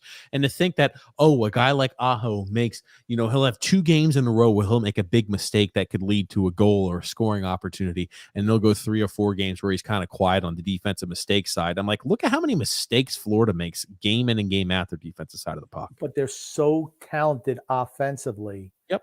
that they're able to get away with it. I mean, and that's just their style. Hey, try to outscore us. That's why a team like Tampa Bay would give them problems. Pony Pickard is saying here, Chara shouldn't be allowed to cross the neutral zone line. Gracious. Very true. Frank saying, I don't want Chychrun. He's overrated and will be expensive. Absolutely. And he says, Lurch, good evening. Oh, man. Good evening. Oh, is that what he says? Good evening. You rang. Oh, is that who says you rang? I thought it was from Little Giants. You rang. I thought that was from the Little Giants who did that originally. No, he stole it from the Addams Family and Lurch. Oh, there it is. Bong. You rang. I didn't know that. I'd learned something new today, Grumpy. Yeah. You rang. Looky there. Looky there. Well, you know what time it is, Grump? No, I don't.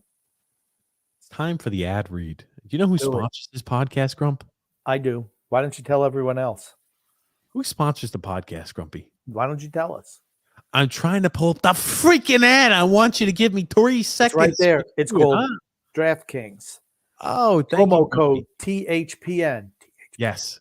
And for hockey fans, feel the action on the ice like never before with DraftKings Sportsbook, the official sports betting partner of the NHL. Right now, new customers can bet just $1 on any team to win and get $150 in free bets if they do. If Sportsbook isn't available in your state yet, you can still hit the ice for cold, hard cash. New customers can make their first deposit and play free for thousands with DraftKings Daily Fantasy Hockey Contests. Draft your lineup of 8 skaters and a goalie and rack up points with goals, assists, saves, and more. DraftKings is safe, secure, and reliable, and best of all, you can deposit and withdraw your cash whenever you want. Download the DraftKings Sportsbook app now and use the promo code THPN and bet just $1 on any NHL team to win and get $150 in free bets if they do. That's promo code THPN at DraftKings Sportsbook, the official sports betting partner of the NHL. Must be 21 years or older. Restrictions apply. See the show notes in the description for additional details. Oh, very good, TJ. There it is. There it is. Ponyboy Curtis says, I didn't even know I had that one popped up. He said, TJ, that big meaty claw fella is not me. I swear to God. I don't know who it is. Maybe it's Tony Cheese. It's somebody. I don't know who it is. I might have to kick up the old Josh Bailey's mom account, though. Laughing my ass off. Want you to decide says, an enforcer is someone who protects his teammates and fights for his team and is willing to do the dirty work that other players don't want to do. It has nothing to do with how well they play. Tomato, whatever. It doesn't matter. I agree. I agree with you. Want you to decide. I don't disagree. Oh, man. Are you seeing the Mel Kiper commercial? I'm not. Freaking Kiper. And then Cole sucks. He should be sued and contract rescinded. A blatant fraud. Not true. They changed the rules on him. Who's Cole? Garrett Cole. Oh, I'm sorry. Garrett Cole. I didn't know we were still talking Garrett Cole. Sorry, it's been a while. What a film saying, at least we're stuck with Sorokin and hopefully Barzal. Yeah. Those are 2 good players to be stuck with.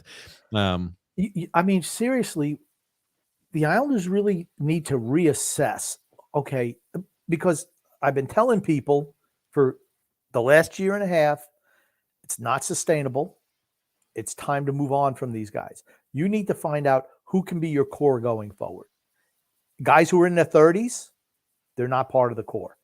Who's under 30 who can be part of the core going forward? I'm not saying you get rid of everybody, but you have to identify your new core. And that's what the Islanders should be doing this year and next.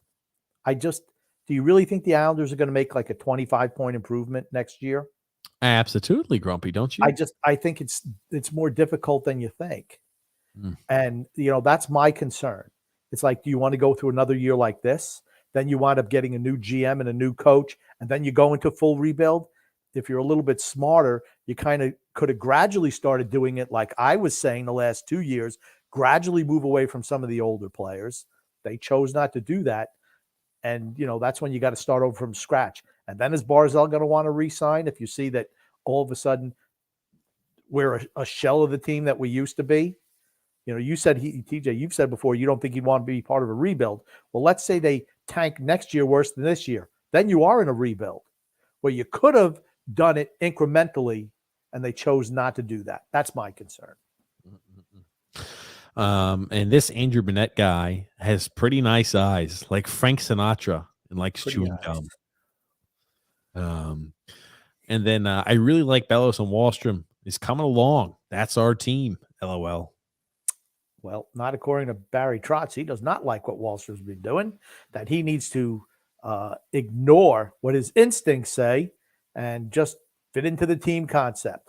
Big Meaty Claus is upset, Grumpy, because we're not showing his comments because they're not so they're odd comments. They put us in a weird position, but he's saying here, stop skipping my comments, boys. We're trying to see that cutie Grumps reaction. Look at that. You're gonna make him blush. Not me.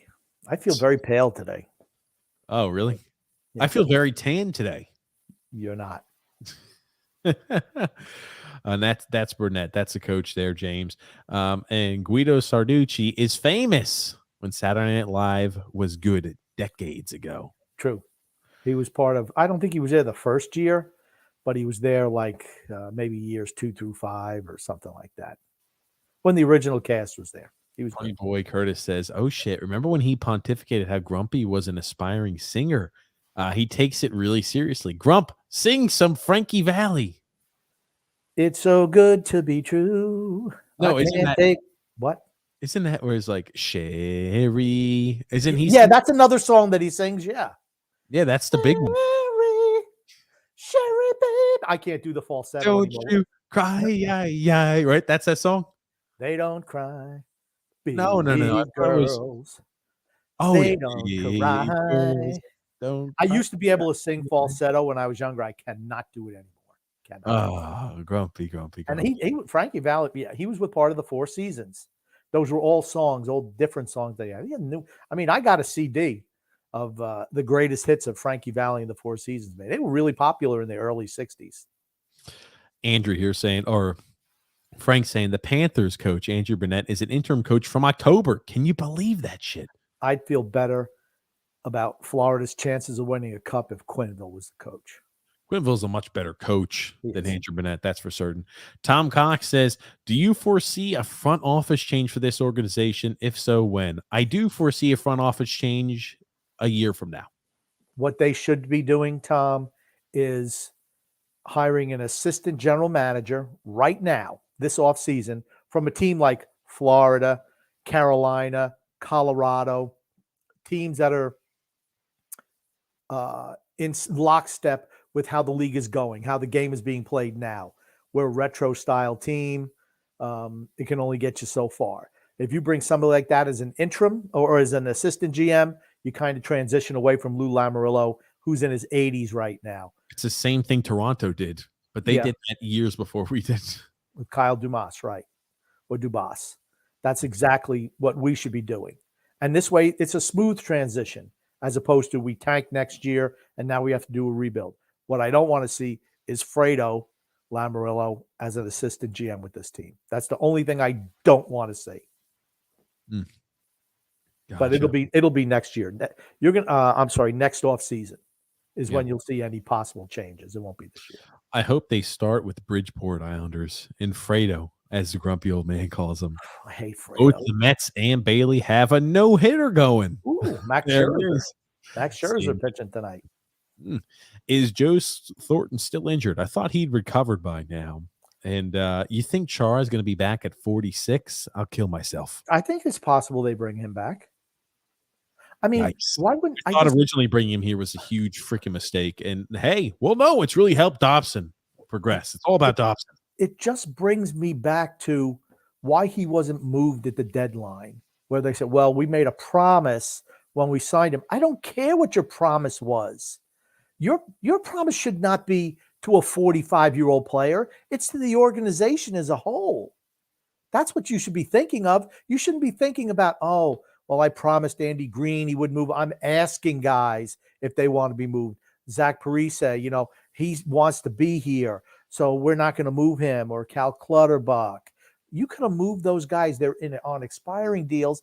If they want to come back, you give them a shot to win a Stanley Cup this year, and then you sign them back if you felt compelled to do that. To me, it makes no sense. You could have improved by getting some draft picks, improve your draft position, and then re-sign those guys back if you want. It's a win-win. If they want to sign for another team, let them go. They're all, in their mid to late 30s. You can easily replace them. Those are the frustrating things that we do as an organization. Yeah, it's great to be loyal, but you know something? Your job as a general manager is to put the organization in the best possible chance to succeed, not just today, but tomorrow and in the future. And that's one thing that Lou Lamoriello has not done since he's been here. He helped legitimize his franchise once again by bringing in Barry Trotz, who also did a great job with turning this team around. But to me, they both kind of served their purpose now. Now it's time to move on. It's time to get the team younger, somebody who can compete. Yeah, the next phase for certain. Bad news coming. Be ready. I hope not. Brett W. says here, there's no way with their goaltending and defense, Florida gets past Tampa in the playoffs. That's what I think too. That's what I think that as well. I don't think Tampa's a team you want to play in the playoffs. Speaking of letting go, Grumpy, Joey Gallo has got to go for the Yankees. Home run or strikeout for Joey Gallo. I don't think he's any home runs this year. Joey Gallo sucks. My God. Not a fan of his. Nor am I. Never has been. But talk about a team that's poorly put together. Look at the Yankees. Just everything is home run or strikeout. I hate it. It's just dumb. I'm a big Yankees fan. It's like, dude, you're not winning like that. How many free swingers they have on that damn team? I want you to sigh saying here, the orange third jersey is probably our best third jersey. No, bring the Fisherman as a third jersey. Absolutely. Here's the thing. Longtime fans hate it. The kids absolutely love it. Absolutely love that jersey. Bring it back. It's a third jersey. What do you wear it 5 times a year? What are your guys' opinion on Alain Vigneault as the head coach for the Islanders? Is there any younger coaches out there that would replace Barry? I think Alain Vigneault. Go ahead, TJ. Go. I was about to say, Alain Vigneault's had chances before. Alain Vigneault would not be a good mix with the current team we have now. I'm not saying, when he institutes guys that are a little more, fit for his system, he wouldn't be good.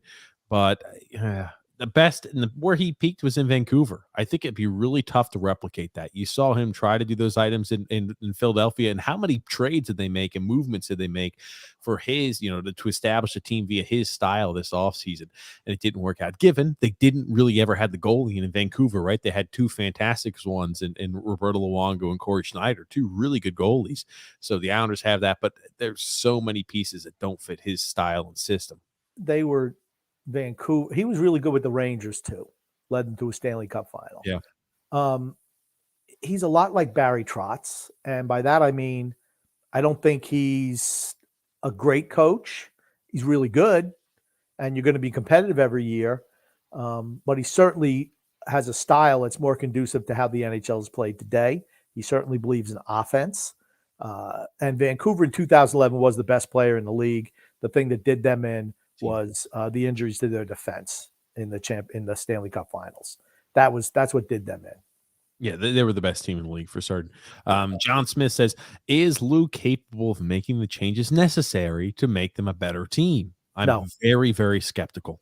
No, I don't think if we do make the trades, I think that we're going to be the loser on the majority of those deals, either overpaying or not getting the right players that are needed. I look at in years past, I look at the trade deadline, I look at the off seasons. I can't really say there's a lot of moves that we could say, oh, wow, Lou Lamoriello made a move that we were the clear winner in. I don't recall any of those. For me, I'm not willing to trade a first-round pick unless, and certainly not this year's first-round pick, but I'm willing to trade a lottery-protected first-round pick for next year if you're getting a really high-end talent. And it would be a defenseman. I don't think I don't know any player who has the offensive skill set that we need on the Islanders team to be, to be competitive again, wanting to come here and staying here long term. I just don't see it. Not as long as Barry Trotz is coach. Christopher C says the Panthers should be resting their players. The division is theirs, and they already made the playoffs. Well, that's what I love to say, right? Like towards the tail end of last year when the Islanders were struggling going into the playoffs. Oh no, the Islanders just resting their players. Teams, generally speaking, do not rest their players. Maybe the last game or 2 games, maybe you're on game 80, you start giving the guys, a few weeks of rest. You don't want to go ahead and throw off momentum. Momentum is hugely important in the NHL, and you want to keep that going, I think. But no, I think Florida wants to say, hey, we want to keep things up. They're on an 11-game winning streak or 10-game winning streaks. The Florida Panthers are, so they want to carry this momentum they've got into the playoffs, I think. And also, they're trying to contend for the President's Trophy, which means if they do get to the finals, they have home ice advantage throughout the playoffs. Over the Colorado Avalanche, ideally. Right. Yeah. Frank says, amen to that. I'm so mad I can't watch Yankees. Rarely. I am upset, with the moron management, general manager, and four big strikeout artists, and a pitcher who conned them into a franchise conned them into franchise hurting contracts, 2 of them. Yeah, I don't blame any player who signs that contract. That's what they're there to do, is make money. Their careers are short. It all falls on the GM. You can't have too many guys who are just free swingers like that, particularly come playoff time. Why? Because the pitching is better, top to bottom. Pitching is always better in the playoffs. And the talented players pitch more often too. They'll throw them on short and rest. It's usually you have 3 starters going in a 7-game series. Yeah, and during regular season you usually run a rotation of 5 and sometimes 5.5 if you have a guy who's a tweener that maybe could spot you a start every once in a while. Right. But in the playoffs, if you're against a playoff team, they probably have better pitching. So it's good pitching always beats good hitting, always. That's why it's just when you think you have enough pitching, you need more pitching. And that's always been my credo. So, and that's why you see the big strikeout guys, they don't perform. You need guys to put the ball in the play.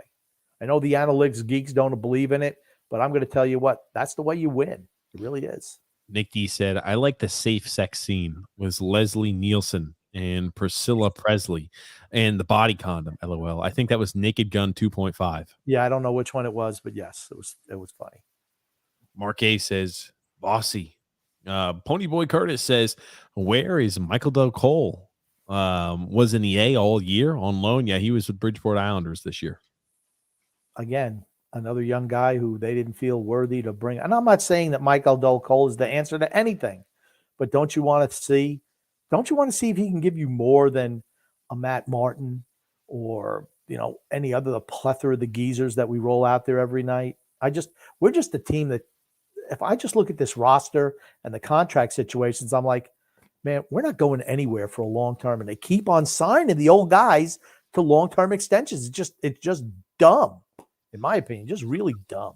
Jeremy F says, if Atu Ratu has a solid year in Bridgeport next year and is ready to step up in September of 2023 at center, who do you think they'd let go, Nelson or Pajot? Well, you actually didn't include the person that they would let go off of that list. It's going to be Matt Barzal if he doesn't re-sign back to a long-term deal.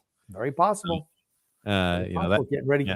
Getting ready for third. If I have a chance to let somebody go, whoever I get the best return for. I don't think it's mutually exclusive where it's like, hey, if Ratu's ready to step up, we can't live without Brock Nelson, or we can't live without Jean-Gabriel Pajot. I think Jean-Gabriel Pajot does a little bit more of everything, but I really do believe he's a guy that has a lot of tough miles on his body. Who can get you more in a deal though? That's what I said too. To me, it's Brock Nelson. He's coming off a career year. Well, next year. This would be next year. So if he doesn't have a career year next year, maybe not. Well, that's what I'm saying. You move him now, he's 30. So he'll be 31 next year. If somebody offers you 2 first-round draft picks for Brock Nelson, you wouldn't take that for a second-line center? I would.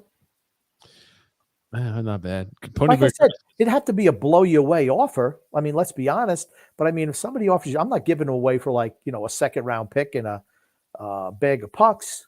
But if somebody offers you 2 firsts for him, you have to do that just for the health of the franchise in the long run. Ponyboy Curtis says, would you rather have Eric Carlson's contract or PK Subban's? I'd PK rather have Subban. PK's. Yeah, His because contract expires. It expires at the end of this year. Yeah. Exactly. Yeah, I was about to say, wow. Ooh, a few opportunities for Jean-Gabriel Pageau in close, trying to jam the puck home. Josh Bailey take another weak-ass shot attempt. Didn't even get on net. Palmieri could not get to the puck. Neither could Pageau. Oh, hold on. They've got the arm up. Was that a delayed game? I don't know what they called. It's either the delayed game or the puck just left the ice. I don't know if it hit off the boards. Let's see. Oh, man. Well, Jean-Gabriel Pageau didn't even put the puck on net either. God almighty. Yeah. Ugh. Let's see what happens here. This is gonna be. Oh, it hit the. Yeah, that hit the board. That should. Okay, wow! They gave him a penalty on that. Holy shit! My gosh, that's a terrible penalty. Well, the Islanders just got a gift, so don't be shocked at all if they go ahead and come up with a phantom cross-checking or a tripping or a slashing call against the Islanders, because that should not have been a penalty. Oh, he scores! Pageau. Wow. I don't ever want to hear anybody bitching and moaning about how one call cost us a game, because that call just gave us a goal. Oh, man. Wow. Islanders get lucky. Islanders get a lucky one. And Pageau got 16 goals on the season. Lucky there. Looky there. The Islanders get a lucky one. Oh, I'm not complaining. Oof. Oh, man. Wow. I hit off the defenseman and I think trickled its way to the net. It wasn't a great shot either, but hey, they all count the same. Another assist for Dobson and another assist for Matt Barzal. Yeah. My God. Oof. I'd be pissed if I'm Florida. Again, Barzal and his creativity leads to that goal. His vision. He needs to really stop using his instincts, though, and buy into that team concept more. Oh, it's not that. He needs to be more of the system, more bought into the system. Be more systematic, Grumpy. Whatever. There's reasons why, well, I don't know. Like I said, Gretzky, Bossy never could have played for Barry Trotz, ever. Bossy, instead of scoring 50 goals, might have been a 15-goal scorer because he would only play periodically and never on the power play. Oh, looks like they're complaining about, hey, that went into the stands. Yeah, I'll tell you one thing. What's Zdeno Chara complaining about right now? I couldn't tell you. Looks like he's unhappy about something. I don't know what the hell it is. Big goal for the Islanders, though, going up 2-1. I'll be honest with you. I hate that it kind of is, we scored it the way we did, because it was certainly not a penalty. That was certainly hit off the board or hit off the glass before it went out of play. So, I hate that it came under that pretense, but it's a goal nonetheless. Nice to see a power play goal too. There's still a long time to go in the third period. So I'm going to reserve any sort of excitement. So that's all I'll say on that topic. Well, for us to win, though, we couldn't have been trailing, because if we ever get down trailing to Florida, and there they go again, everything's a stretch pass. If you want up trailing and have to pinch up, you're going to get lit up by Florida. You can see why they score, 6-7 goals a game, because once a team gets down and their style, it's like, all right, you ain't never coming back. Michael Del Cole is in Bridgeport. He's had injuries in the flu that's kept him in and out of the lineup. Huh. I didn't know that. Jesus. Wow. And are we just going to go into turtle mode the last, 15 minutes of the game and just say, hopefully we can hang on here. We'll just stay and try to defend. Maybe catch him on a counter. I'm just glad that we're seeing Bellows out there with this pairing. Bellows turns over the puck. Christ almighty. Yeah, but I still like it that he's out there with Barzal. Oh, again, though, turnover by Andy Green. They're going to really be dialing up the pressure. I just have that feeling. They got nothing to lose. Yeah, why not? I mean, it doesn't really matter the win or loss. I mean, obviously they want, win the President's Trophy if they can get the home ice in the Stanley Cup, but still, or in the finals. This is why I don't want Chychrun. That's a lot to give up. give up that much, grumpy old man. And Okay. also, those two players in a pick will outperform Chikrin. Maybe Salo's still a prospect. So, and Anthony Villiers is streaky. That would give you an opportunity to go out and get, I'm just pie in the sky thinking, a free agent who's probably better and more consistent than Anthony Villiers. Josh Bailey's addition by subtraction, and a lottery protected. Wow, guys all over the ice. Lottery protected first round pick means that you're not in the lottery. So, My God, they're really dialing up the pressure. Here's the thing: it's like they're down a goal, time to turn it up. Sal P, who looks fantastic with that Maddie and the Jag shirt. You can Sal find hates. I'm going to tell you what Sal hates when you say that. Sal. Do you hate it when we talk about your fantastic shirt? It was probably okay the first 10 or 15 times you said it, but not once you get to time 25 and 30. It's a running gag, and I just thank him for wearing. That's his profile picture. Think about that. He's got that in his profile picture, Grumpy. Just get I to like his. to pay homage to Sal as he wears that fantastic shirt that you could find. And oh my God, I don't know if that was if it was a post blocker save or a post. But Sal P says, "Good evening, fellas. It really sucks that these games are meaningless. We all know changes need to be made. I really think we need a change in philosophy." True. I do too. Bobrovsky is making $10 million a year, hasn't lived up to the deal, and is untradeable. Yep. That's Everyone knew that was a bad deal as soon as he signed it. Yep. Everyone knew it. Yep. It was an awful deal. But here's the thing, right? They're able to make up for it because their team has played so well and they've done such a great job. I mean, they've done such a good job constructing that team that they're able to masquerade and hide that bad contract of Bobrovsky. Yeah, and he's been good, honestly. He's been good in net this year, but not $10 million good.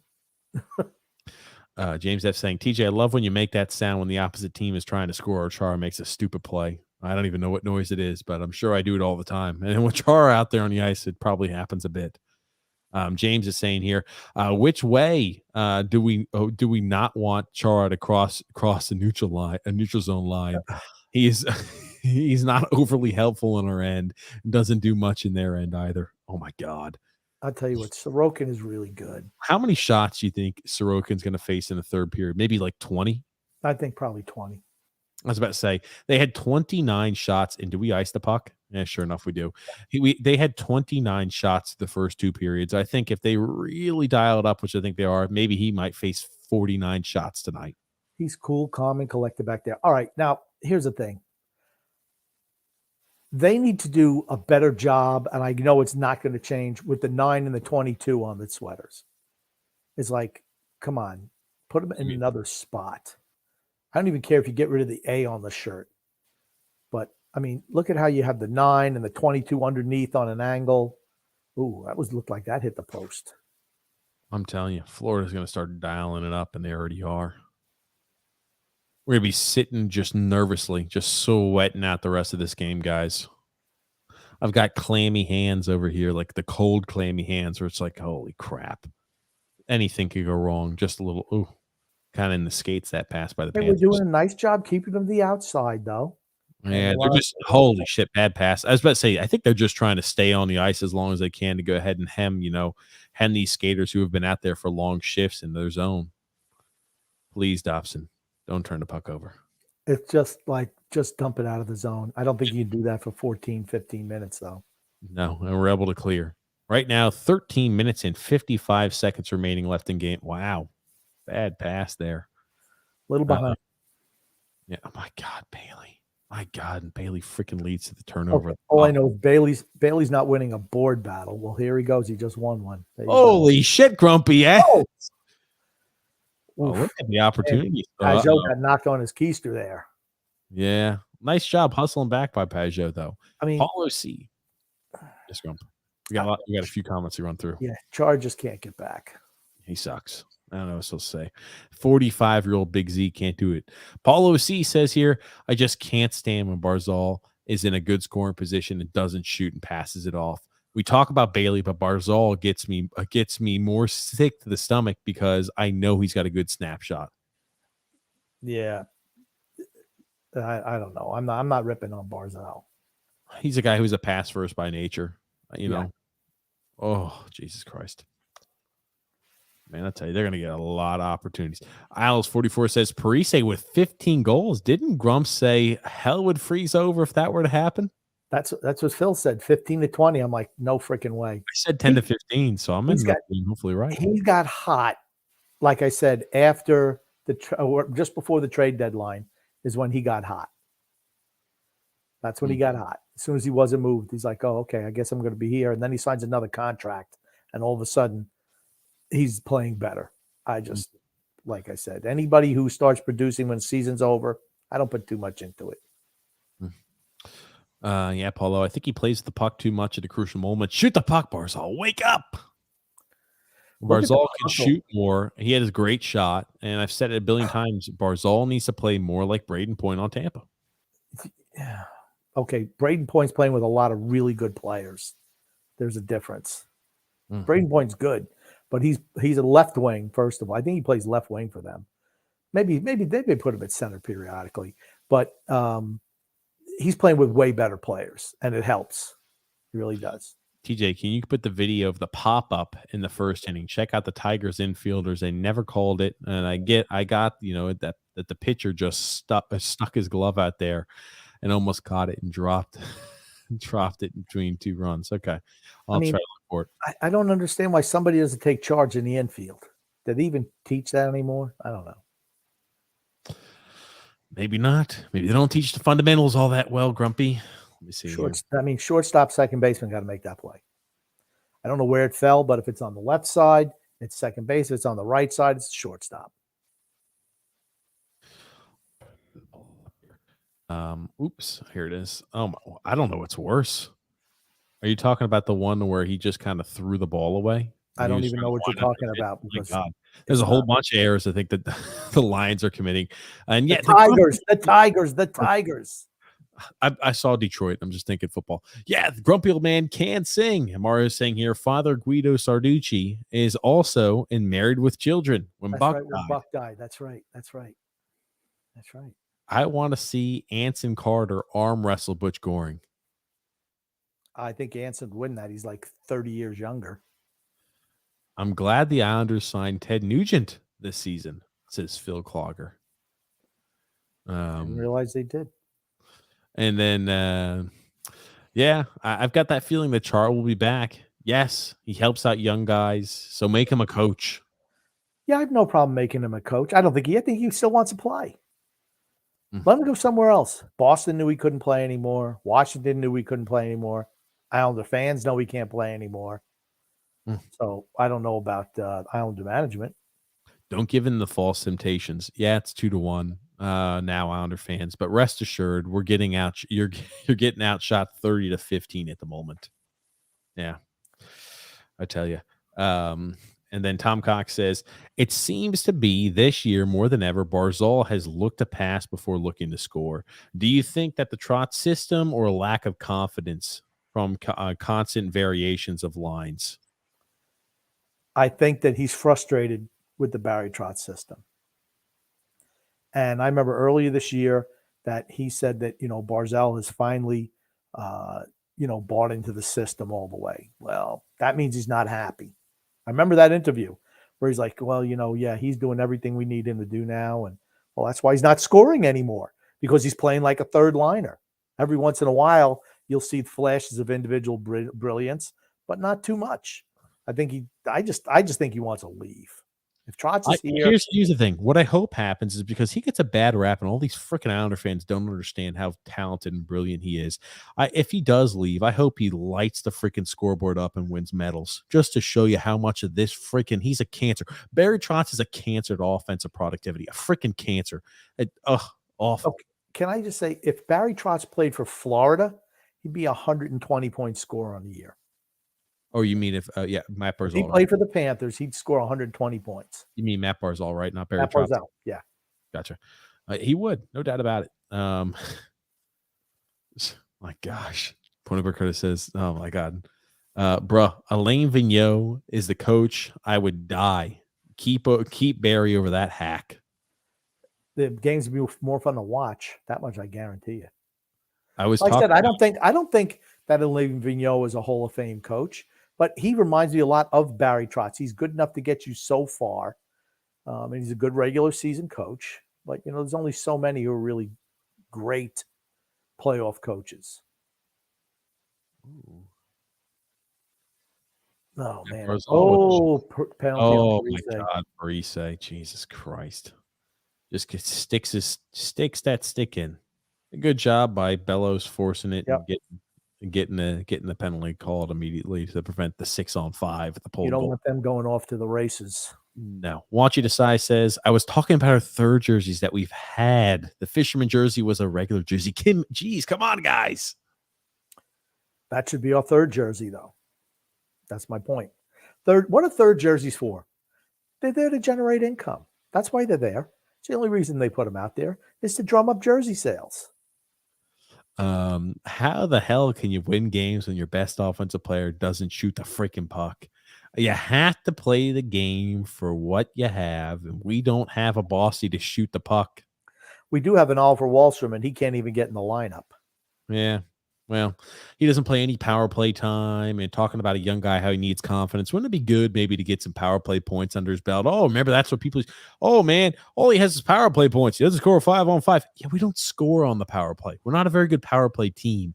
So if he's going to score, let's say, oh man, he's got 10 power play points this year. I wouldn't mind. He's still playing on the power play, and he's got 20. I don't give a shit if all of his points come on the power play. It's important to have freaking power play production. Why the hell is that always looked at as like, oh, he's not a great 5-on-5 player because all of his production comes on the power play? I just need production, period. Power play, 5-on-5. I need some sort of production from the offense. Special teams are all the more important when you get to the playoffs as well. For certain they are. James F. saying, why is nobody asking the Islanders owner what he thinks about the offseason? I'm sure he would say, let our general manager and coach. It was a one-off. We figure when we roll out a bunch of everyone's in their 30s, we're going to be better. Phil Clogger said, we never should have hired Lou Ferrigno. I know who Lou Ferrigno is. That's the Hulk. Yeah. What? Yeah. Yes, Grumpy Man, a huge Yankees fan. I was at Bo Jackson's home run game. Game 1, 1996 World Series. I snuck into the 98 parade. True story. But they are built to sell tickets, and they have 4 strikeout guys. I just can't take the team. Yeah. It's just, all right. The team in 98, 99, 2000, those teams were not, they had a lot of guys who put the ball in play, who were able to move. I mean, Scott Brocious, who I hated, but man, he was really good in the playoffs, and he put the ball in play. They had so many guys like that. Jeter, Bernie Williams. They're not big home run guys. Paul O'Neill. I mean, just so many of those guys. They didn't give the trip to Parise. They gave Bellows the tripping penalty, and that's not terrible. Parise. That's terrible. That was Parise all the way. Well, so now Parise gets to be on the penalty kill. We talk about these breaks that are going the Islanders' way. That might not seem like a big one. Zach Parise is a penalty killer. And so instead of having one of your penalty killers out that's a forward, right? I mean, a lot of guys kill penalties on our team, but Zach Parise is a consistent penalty killer. Instead, Bellows gets sent to the box. Yeah. Hopefully they don't shit all over Bellows' day in a post-game interview and make him sit there for the next Well, he shouldn't have taken that bad penalty. Well, he didn't. It was Zach Parise who took it. Man, they're doing dummy passes and everything. Oh, yeah, my gosh. You feel like it's only a matter of time before they score on a power play again. That's how their first goal came. But Duclair, that was dumb. Yeah. I wanted Buck badly over puppet clueless Boone, and Cash has got to go. Problem is an accountant. Wow. I'm just going to say that, remember, they let Girardi go because he was too tough. He couldn't identify with the younger players. And that's why they brought in Boone, when all of a sudden you think Buck Showalter is going to be able to get away with the mesh with the younger players. He's a hard ass coach too. I believe in that. I don't think Boone's much of anything, honestly. Ponyboy Curtis says Hootie and the Blowfish or the Rusted Root. Hootie and the Blowfish. I don't even know who the Rusted Root is. I know Hootie and the Blowfish. That's where Darius Rucker came from. I like Darius Rucker. That first album they put out was, I think it sold like 11 million copies. The next one I think sold 4, and they dropped them. The record label dropped them. Why? because that's the way it is. If you're not selling a whole bunch of records, they figure you're gone. You don't get to develop your talent over time. Bruce Springsteen never would have made it. The Islanders killed the penalty. It's still a 2-1 Islanders lead. 7 minutes and 40 seconds remaining in the game. There's Bellows. What will he do? That's borderline interference. No, I'd say that's interference against Bellows for certain. Certainly borderline interference. Again, But they're not calling any of the interference, I guess. Let me ask you this. Do you think the Florida Panthers can come back and tie the game and force overtime? Or do you think the Islanders win the regulation? I think they absolutely can come back. Will they? I don't know. I think the Islanders win this game in regulation. I've got that weird feeling. I think the Islanders are going to win this game 2-1. After being really thoroughly dominated in this game. Yeah, we have looked the inferior team, but I still think we're going to win this one 2-1. I think Sorokin's had a hell of a night, and unless it's an unbelievable shot or an opportunity, I think we hold this lead. Yeah, I do too. We're just playing Katie bar the door on the back end at this point in time. Pony Bicarda says Mike Bossy is the Tony Hawk of hockey. They look a lot the same. Screenshot a picture of them side by side of Tony Hawk and Mike Bossy. Let's see if I can get that. And then screw the analytics geeks. Really, let's bat a home run hitter lead off instead of the freaking guy that hits for more average and gets more hits and walks. Makes a lot of freaking sense. Yeah, I'm not saying the home run is irrelevant, but I'd much rather have guys who can really put pressure on a pitcher by, just being able to put the ball in play. Here's the thing: if you're striking out all the time, no one has to play defense. I mean, it's just, I don't know. I just don't believe in the analytics geeks who say the home run is more valuable than a single or a double. Doesn't matter. Yeah. Well, a home run is more valuable than a single. Yeah, but I mean, for just going for home runs, all right, you got to string a couple of hits together. But here's the thing: the more pitches that a pitcher has to throw, the less effective he is. The more you got to get into the bullpen. Just saying. I don't disagree with that. He does look a little bit like Tony Hawk. Not that I was expecting like a pure, spitting image of it, but he does look a little bit like him, Grumpy. I'll pop it up on screen. Uh-oh, that's the wrong one. Sorry. Let's see. Let's get this. Okay, screen. Tony Hawk to Mike Bossy. I guess their hairstyle was kind of similar. Yeah, but maybe. A little bit. Tony Hawk has a nose like a hawk. He really does.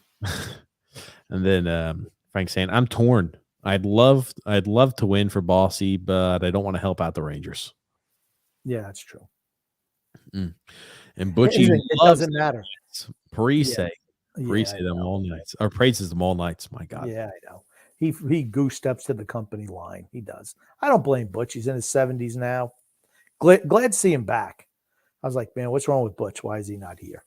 It was concerning. I'm glad to see him back. Imagine if your name was Mackenzie Weegar. Laughing my ass off. What a weird ass name. He's a guy who was, I think, a 5th round draft pick, undersized, not great defensively, but man, he could really move the puck. And look what he's done for Florida. He wouldn't even be a guy we even consider drafting. Mm-hmm. Christopher C says, Grumpy, your instincts do matter. Remember, always trust your instincts. Has helped me out a lot. See, I totally feel like that. Just Barry Trotz doesn't. Mm-hmm. That's the issue. Jeremy F saying here, TJ, it went straight into the netting. Didn't hit the glass. Okay. I thought it hit the glass. I thought I saw the deflection off the glass, but I don't know. I'm watching on my phone, so. I also thought I hit the glass. I thought I hit the glass. Helen Yeller saying here, isn't it weird? I've had my picture of my Bossy for profile picture for more than a year now. Yeah. That is weird. The Islanders, Jeremy also saying here, can't get anything going on the forecheck because the layers of support aren't there. They're too far apart. Team speed is hurting in this aspect. That's what the NHL is all about now, though, right? Team speed, skating. That's why it's like you have to adapt. If you don't adapt, you're going to get left behind. Grumpy old man. I posted that on Reddit about Bossy's patch. It drives me nuts. Should be over the heart. But they pointed out the captain's A's and C's are an issue. So what? Take him off. Make Bossy and make Clarkey your captain for the rest of the year. Put his 9 where the captain spot should be. He used to be captain of the team. Put a little C underneath it and put Bossy on the other side. That's what they should do. It just looks cheap. Oh, we already got these. Yeah, just throw it on anywhere. Just doesn't look good. It's like when people have like an advertisement, like, oh, we've got an ad. Let's just throw them all together. Let's lump them all there. Yeah. Ponyboy Curtis says, isn't it a shame that we don't have the Ice Girls anymore? Malcolm and Ledecky should bring them back. They bowed to the pressure. They absolutely should have had the Ice Girls out there. Ooh. Who's that on? Paul Mary going to the box. Man, we really must want to give up a goal here towards the end. I mean, Point skates like Barzal, can pass like him, but shoots first, passes second. I know Barzal's the opposite, but on a great team needs a switch a la Braden Point. Barzal's a better skater than Point. Oh, he's a better skater than Point. Did he purposely trip him, or was that just? Yeah, I think maybe Parise or Paul Mary did that a bit. Trying to watch again. Do you? I don't know if you really tripped him there. It's throwing the puck out over the boards is what the call was. Oh, it was a delay game. Oh no, they're saying it's delay. Yeah. Okay. I think they're going to score on this one. So if they don't score here, they're going to lose. Oop, nice turnover there. I agree with you. If they don't score this, they will certainly lose. Yeah, the Ice Girls, bring it back. Tony Hawk's son is dating Kurt Cobain's daughter. That's a weird mix. Somebody's complaining about something. That's Uyghur. What's he complaining about? He's going to the box. Wow. He's pissed. He's about to probably take a game or a double minor. He just got thrown out of the game. What was the penalty? I don't know. Honestly, that's when you spit at a ref. If the call is really bad, spit at him. Spit on the ground next to him. Don't spit on him, but spit at him. What the hell is the call? They're calling that interference. Oh, please. Oh, my God. After all the shit they've let me tell you something. We've gotten every break in the penalties today. Every break. We've gotten every break all game long. Yeah. Wow. That's a terrible call. That's a shit. And they threw him out. I'd spit right on his feet or spit right near him. My God, that's awful. That's bad. How many cross checks do they let go? I'm not complaining, right? We're going to win, but here it is, right? The Islanders winning meaningless games when the season's over. We got a lot of floppers on this team. We got a lot of floppers and divers on this team crying for calls. I'm sorry, just got to, and here then it seems like they all play for the Devils, former Devils. Frank's saying, yeah, it's a great idea, Grumpy Old Man. I agree. It looks horrible and disrespectful. It's bossy, for shit's sake. Yeah, it looks like, oh, well, where can we put it? Oh, yeah, let's just put it down here. And how come no Jean Potvin number on your jersey, on your, I mean, he was part of the first cup-winning team, maybe even the first 2. Why not him? I can't believe that was an interference call. Here's the thing. By the letter of the law, it is interference. Oh, no, it wasn't. Let me tell you something. With the shit they let go, I'm sorry. With all the cross checks they let go, I mean, come on. And that's the point. It was interference. The cross check. Mm-hmm. I think it was interference, but here's the thing. They've been letting that shit go all game. It kind of blows me away is now that they decide to call it when they're on the power play like that. It is what it is. I think the Islanders are going to win this, though. Oh, what a save by Sorokin. Big save, Sorokin. Big save. I think the Islanders might be able to hold on to this one here. 4-on-4 is not good for the Islanders. Yeah, no, it's not, but at least they're not in the power. Another save by Sorokin. Another one. Sorokin, huge. Oh, Barkov again. Holy shit. How many saves did he make in that sequence? We're just standing around. Who was out there? Who was out there during that? 4-on-4. That's what happens, though, I guess, when you freaking just start to collapse around the net. My God. Yeah, Barzal is a big flopper. For certain he is, Pony Boy. Kulak and Pelech. Jesus Christ. Pelech, Nelson, and not clearing out in front of the net. Just look at this shit. Every standing around watching. Standing around. How about manning up on somebody? How about clearing out the front of the freaking net? Kulak and Pelech. Kulak and Pelech. Oh, my God. It was a weak call on Paul Mary before it was a makeup call. LOL.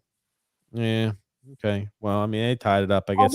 Palmieri was throwing the puck over other than I that, thought it wasn't was a delay game. Yeah, it was called as a delay game and ruled as delay game. I really didn't think Jeremy said it did, but I really didn't think that that puck was a delay game that Florida threw out originally. I thought that was hit off the glass, but again, I can't see on my damn little phone, so I have to trust you guys. And I've missed a lot of things before because it's a small little phone. But oof. Now, let me ask you this: who do you think has the advantage? I mean, Sorokin played well the last shootout we were in, and he did win it. Oh well, here's the thing: if it's 3-on-3, Okay, we're gonna lose 3-on-3. you think we'll That lose much I 3-on-3? guarantee you. Oh, Dobson, just close on that because Bobrovsky was beat. Dobson and Aho. Dobson Aho out. Jesus Interesting. Christ, that is a recipe for disaster. I don't on a power play. I don't think so. Well, here's the thing: the power play was like 15 seconds, dude. Well, So it was like a regular shift. I feel like I was about to say the power play was like 15 seconds long. What are they expecting to get from that? oh, nice try by Palmieri in the slot. Palmieri lifts it above the net. Palmieri- Chris says, Grump, stop throwing out other people's names and take away from the fact that Barzal is the biggest flopper on the team. He was. He's not anymore. Other guys are bigger floppers now. He absolutely he was, and I called it 3 years ago, or 2 years ago when I said he better watch it because He's not going to get any of the calls. Yeah, and now he doesn't get those calls anymore because he was flopping too much. Casey's been doing it all year, and now we have Parisi and Palmieri are doing it too. Yeah. Do you remember when we used to, like, was it 2-3 years ago when we had the least power plays in the NHL and Bushy was bitching about that every game? Yeah. I mean, it's because you have no offensive zone time. That's why you don't get a whole lot of power. I think that was the first year Trotz was there. That's icing? Oh, please, come on. He at least has to attempt to skate after the puck, doesn't he? Oh, yeah. Bless you, TJ. Thank you. So Jeremy here saying, yes, very good. Spitting for Bossy's night. Very good. I almost wish we had ties. And then Nate Robinson says, let's go. He must be a Florida Panther fan. Frank saying, TJ, why don't you get a tablet? It will change your life. Hello, maybe I do need to get a tablet, but my wife's got a tablet. We can watch the game on a phone. Just watch it on the phone. I don't know.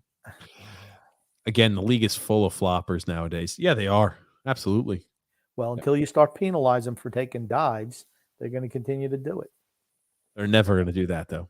Too many penalties to go around. That's penalty for flopping. What do you think? Here's the thing. It's like in soccer, too. I wish they would penalize guys for flopping and simulation. Just give them card, boom, yellow card, yellow. You see that shit really quickly stop. The guys are like, holy crap, I'm catching a yellow for embellishing a bit, and they're actually doing it like they should.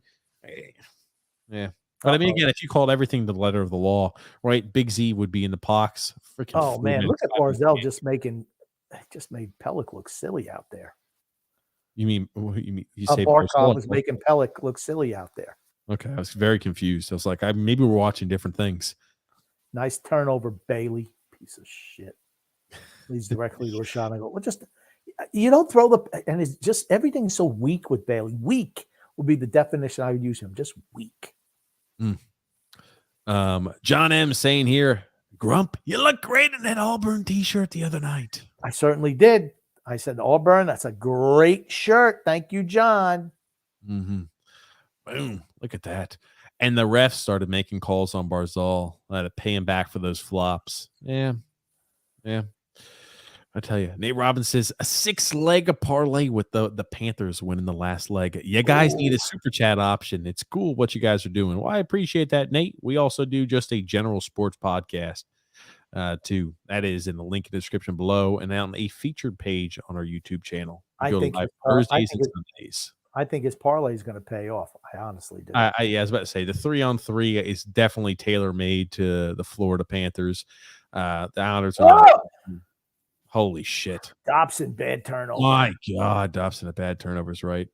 Look at this shit. Now, see, I'm telling you, Char is now mixing shit up. I'm telling you, he is a freaking goon now. He mixes shit up well afterwards. Look at that. Okay, they panned away from it, but he was cross-checking a guy behind who was skating the other direction. I'm telling you, he goons it up these days. I promise you he does. Okay, look at this. Look at this. He goes after him and cross-checks him from behind. That's why they cut away and panned away right from it, man.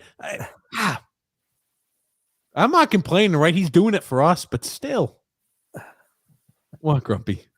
Nothing. Sounds like you are complaining about it.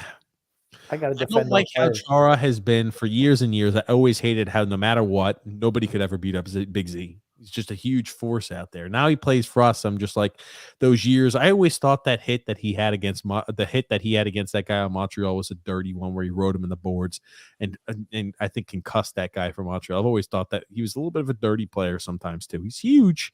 He's a first ballot Hall of Fame type guy, but there's certain things that always make me go ah. You wonder who's going to. Yeah, maybe we'll score. Oh, Dobson, let's see. Oh, right into the crest. Nice save. 50 seconds remaining. 2-2 tie between Florida and the Islanders, between the Panthers and the Islanders. The tablet is like 6 iPhone screens, TJ. They're cheap. You'll thank me and give me a free T-shirt. LOL. Mark my words. There it is. And a question for TJ and Grump. Every playoff team will have a Russian player. So a Russian will win the cup. Do you think the NHL will allow a Russian player to bring the cup to Russia to celebrate? That's a good question. Why not? Why not? I don't know. I don't think any of these players are that probably Ukraine war is going to be over by then. Anyway. I don't know. What does the reentry for them even look like into real world? I don't know. I assume not an easy one. Right? Oh my God. Look at that flub. Yeah. Not a good one. But we have nothing. Just Jesus. No attack, nothing. Don't you have to charge up the ice on something like that? Oh my God, you had an opportunity, but everybody's so slow to react, just saying, let's just get our point, guys. Let's grab ourselves a point. We're a third-line team. We're a bunch of third-liners. Why try to win? Just try not to lose. Go for the freaking win. Who gives a shit about the 1 point? Go for the freaking win. You have an opportunity. Go for it. The season is over. We can't make the playoffs. Be aggressive. Be aggressive. Be aggressive. Did you guys ever read the book Dynasty, the oral history of the New York Islanders from 1972 to 1984 by Greg Prado? No, I don't think I have that one. Joshua Jones says, I need the Panthers. Well, I think you're still in good shape. I think overtime, the advantages to the Panthers. But here's the thing. The Panthers are on a 10-game winning streak. It's in overtime. They've got at least 1 point. I'll be interested to see how fired up they are coming out here. You know what I mean? Teams don't go on 20, 30-game point streak or winning streak. So I could see them easily, right? I think even though this plays into their hand, overtime, more open ice, they're a more skilled team. I could see, one slip up defensively leading to a 2-on-1 break for the Islanders. I really could. Yeah, I could do as well. It's a great book about the Islanders' beginning of the team in the dynasty era. I think I have one that's like their first 25 years in the league. I want you to say, I said, don't start with that goon shit again. He shoved him. Relax, TJ. Yeah, TJ. I've got prior angers about Big Z. I always have. And then Ponybook Curtis says, I really suggest you guys read it. I love to hear Grumpy's thoughts on it because he was alive back then. TJ should read it because you weren't. Yeah, that's it. I have the one that's the 25th anniversary. I forget what it was called. I have it upstairs. I haven't looked at it in a while. I'm going to have to revisit it. Oh man. Jeremy Ford saying you're Sorokin with a 950 save percentage tonight. Another solid performance. You know what? I'm just glad that, he's able to put up those numbers even when he's, playing back-to-back games.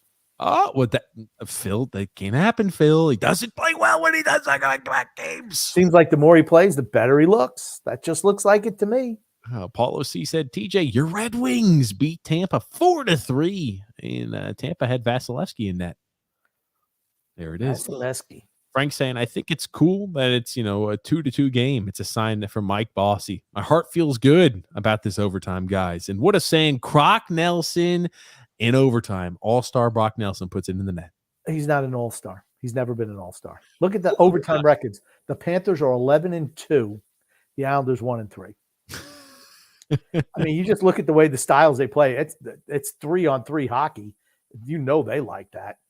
The only way we beat them in overtime is if they make a mistake and defensively they turn the puck over and we have a 2-on-1 going the other way. It's the only way I see us beating them in overtime and shootout. I think if Sorokin stands on his head and is unconscious, maybe we have a chance to win. Mark A says Mike Bossy. Yep, number Look 22. at Barry in a three-piece suit. You usually wear sweet three-piece suits. No, I don't think so. Our first line out here, you've got Jean-Gabriel Pageau, Ryan Pulock, and who else is out there? I don't know. Palmieri. Palmieri. Let's see. Again, Florida. Oh, that's it. Jesus Game over. freaking Christ. Just like that Barkov with a hat trick. And there's the game, ladies and gentlemen. Yeah. Barkov with the hat trick. They get the win 3-2 in overtime over the New York Islanders. They just walked. They went like a warm knife through butter. There it is. Like a hot knife through butter, Grump. How dare you? They just sliced us up. Here's the thing. Barkov, like I said, is tremendous. I think he's got 38, 39 goals on the year His now. first name is Sasha Barkov, isn't it? Alexander Barkov. Who am I thinking about? Sasha. That's his nickname. His nickname is Sasha. His nickname is Sasha. Let's look at this. He just walks right through. What are you doing, Palmieri? Piece of shit. Not marking his freaking man. I mean, there's not much that Sorokin could do in that situation. I wonder if they're going to rip him. I bet he doesn't get ripped. But let's say it was a younger guy who would have got shredded. Oh, you got to How dare you not get back and mark your man well enough? Yeah. See, it's that you don't hold everybody accountable. You hold everybody accountable. I got no problem with it. He just walked through. What a play by Barkov. Oh, he just let it slide past. It was a perfect pass, honestly. Perfect pass. Nate Robinson says, thanks for the great stream, fellas. Thanks, Nate, for tuning in. And hey, Nate, congratulations. You won your bet. You won your parlay. Hopefully a good amount of money there too for you. Look at him giving away the sticks there. Gotta love that. I guess it didn't help there. Oh yeah, he always looked good in a lightning bolt. And then watch it. Jesus Christ. Nice shot by Sebastian Aho. That was a hell of a shot. We had a lot of good shots, a lot of good goals.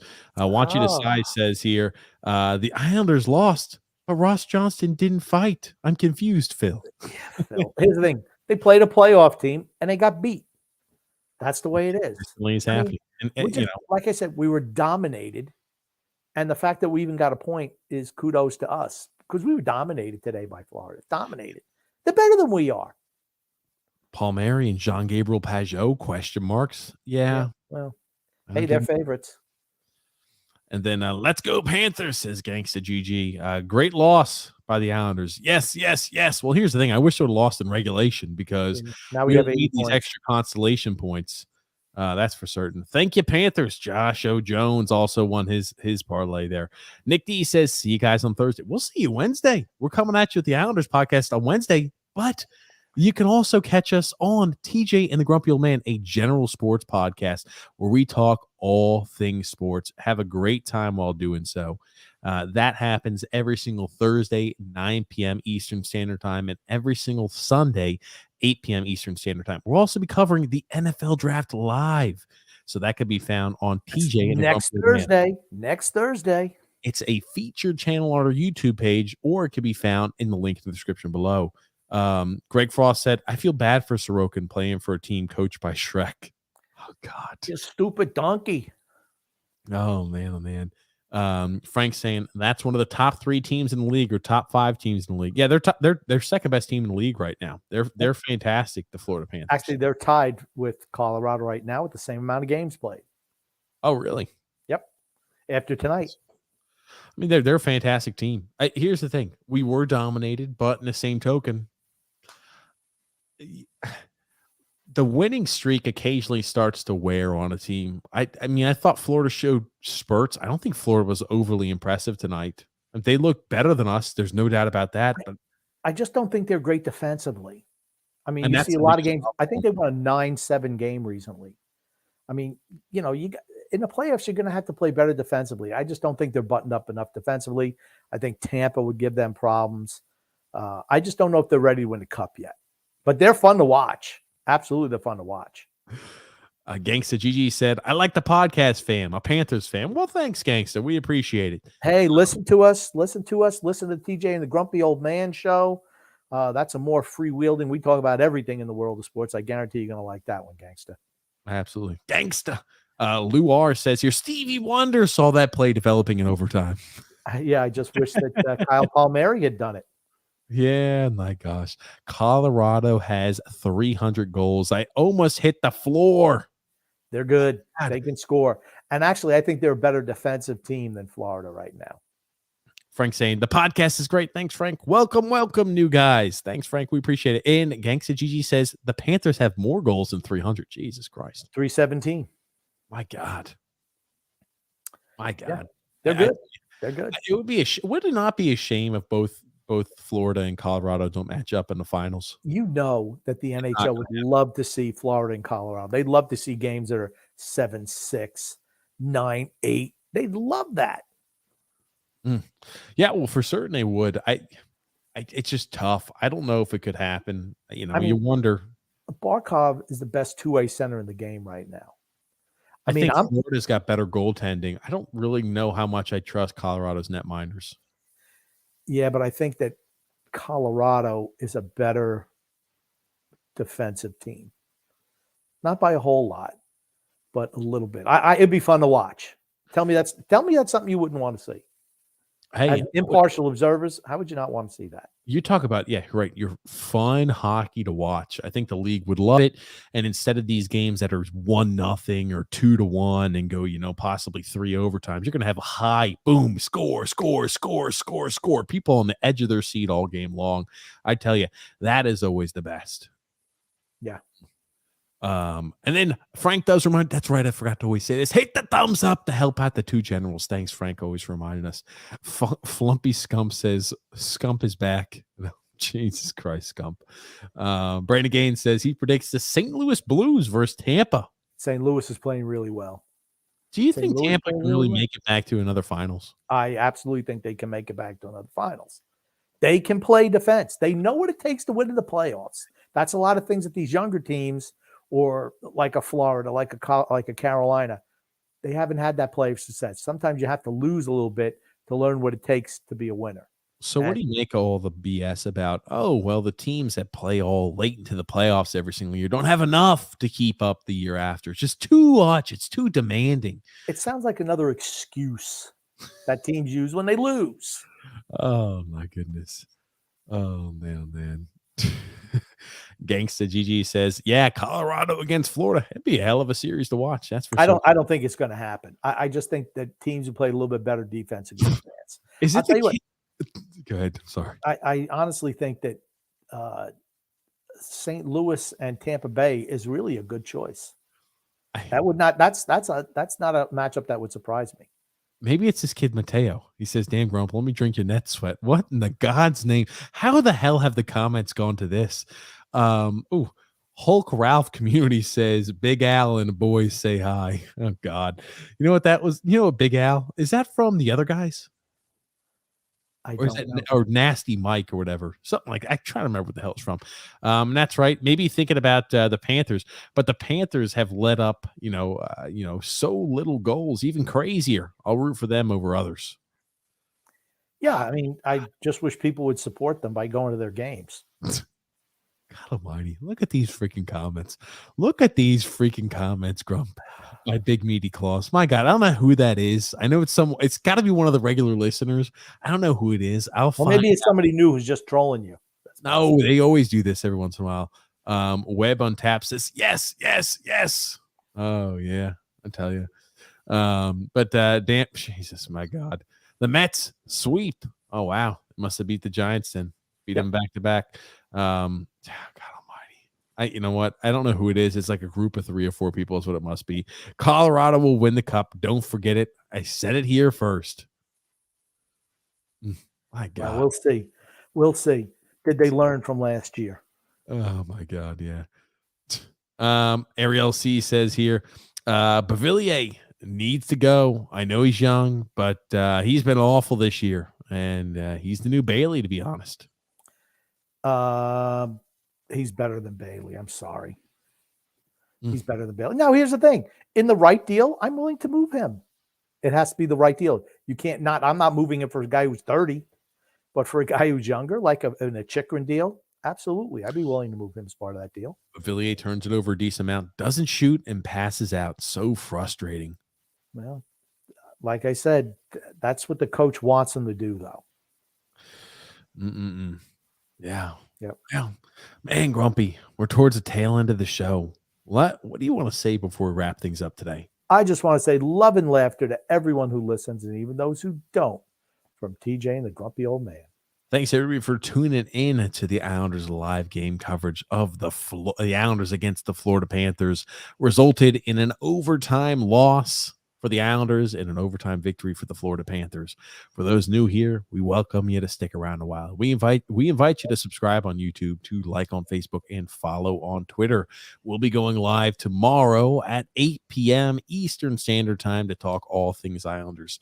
All I got to say until then, we'll see you tomorrow, and thank you, Grumpy Old Man. My pleasure.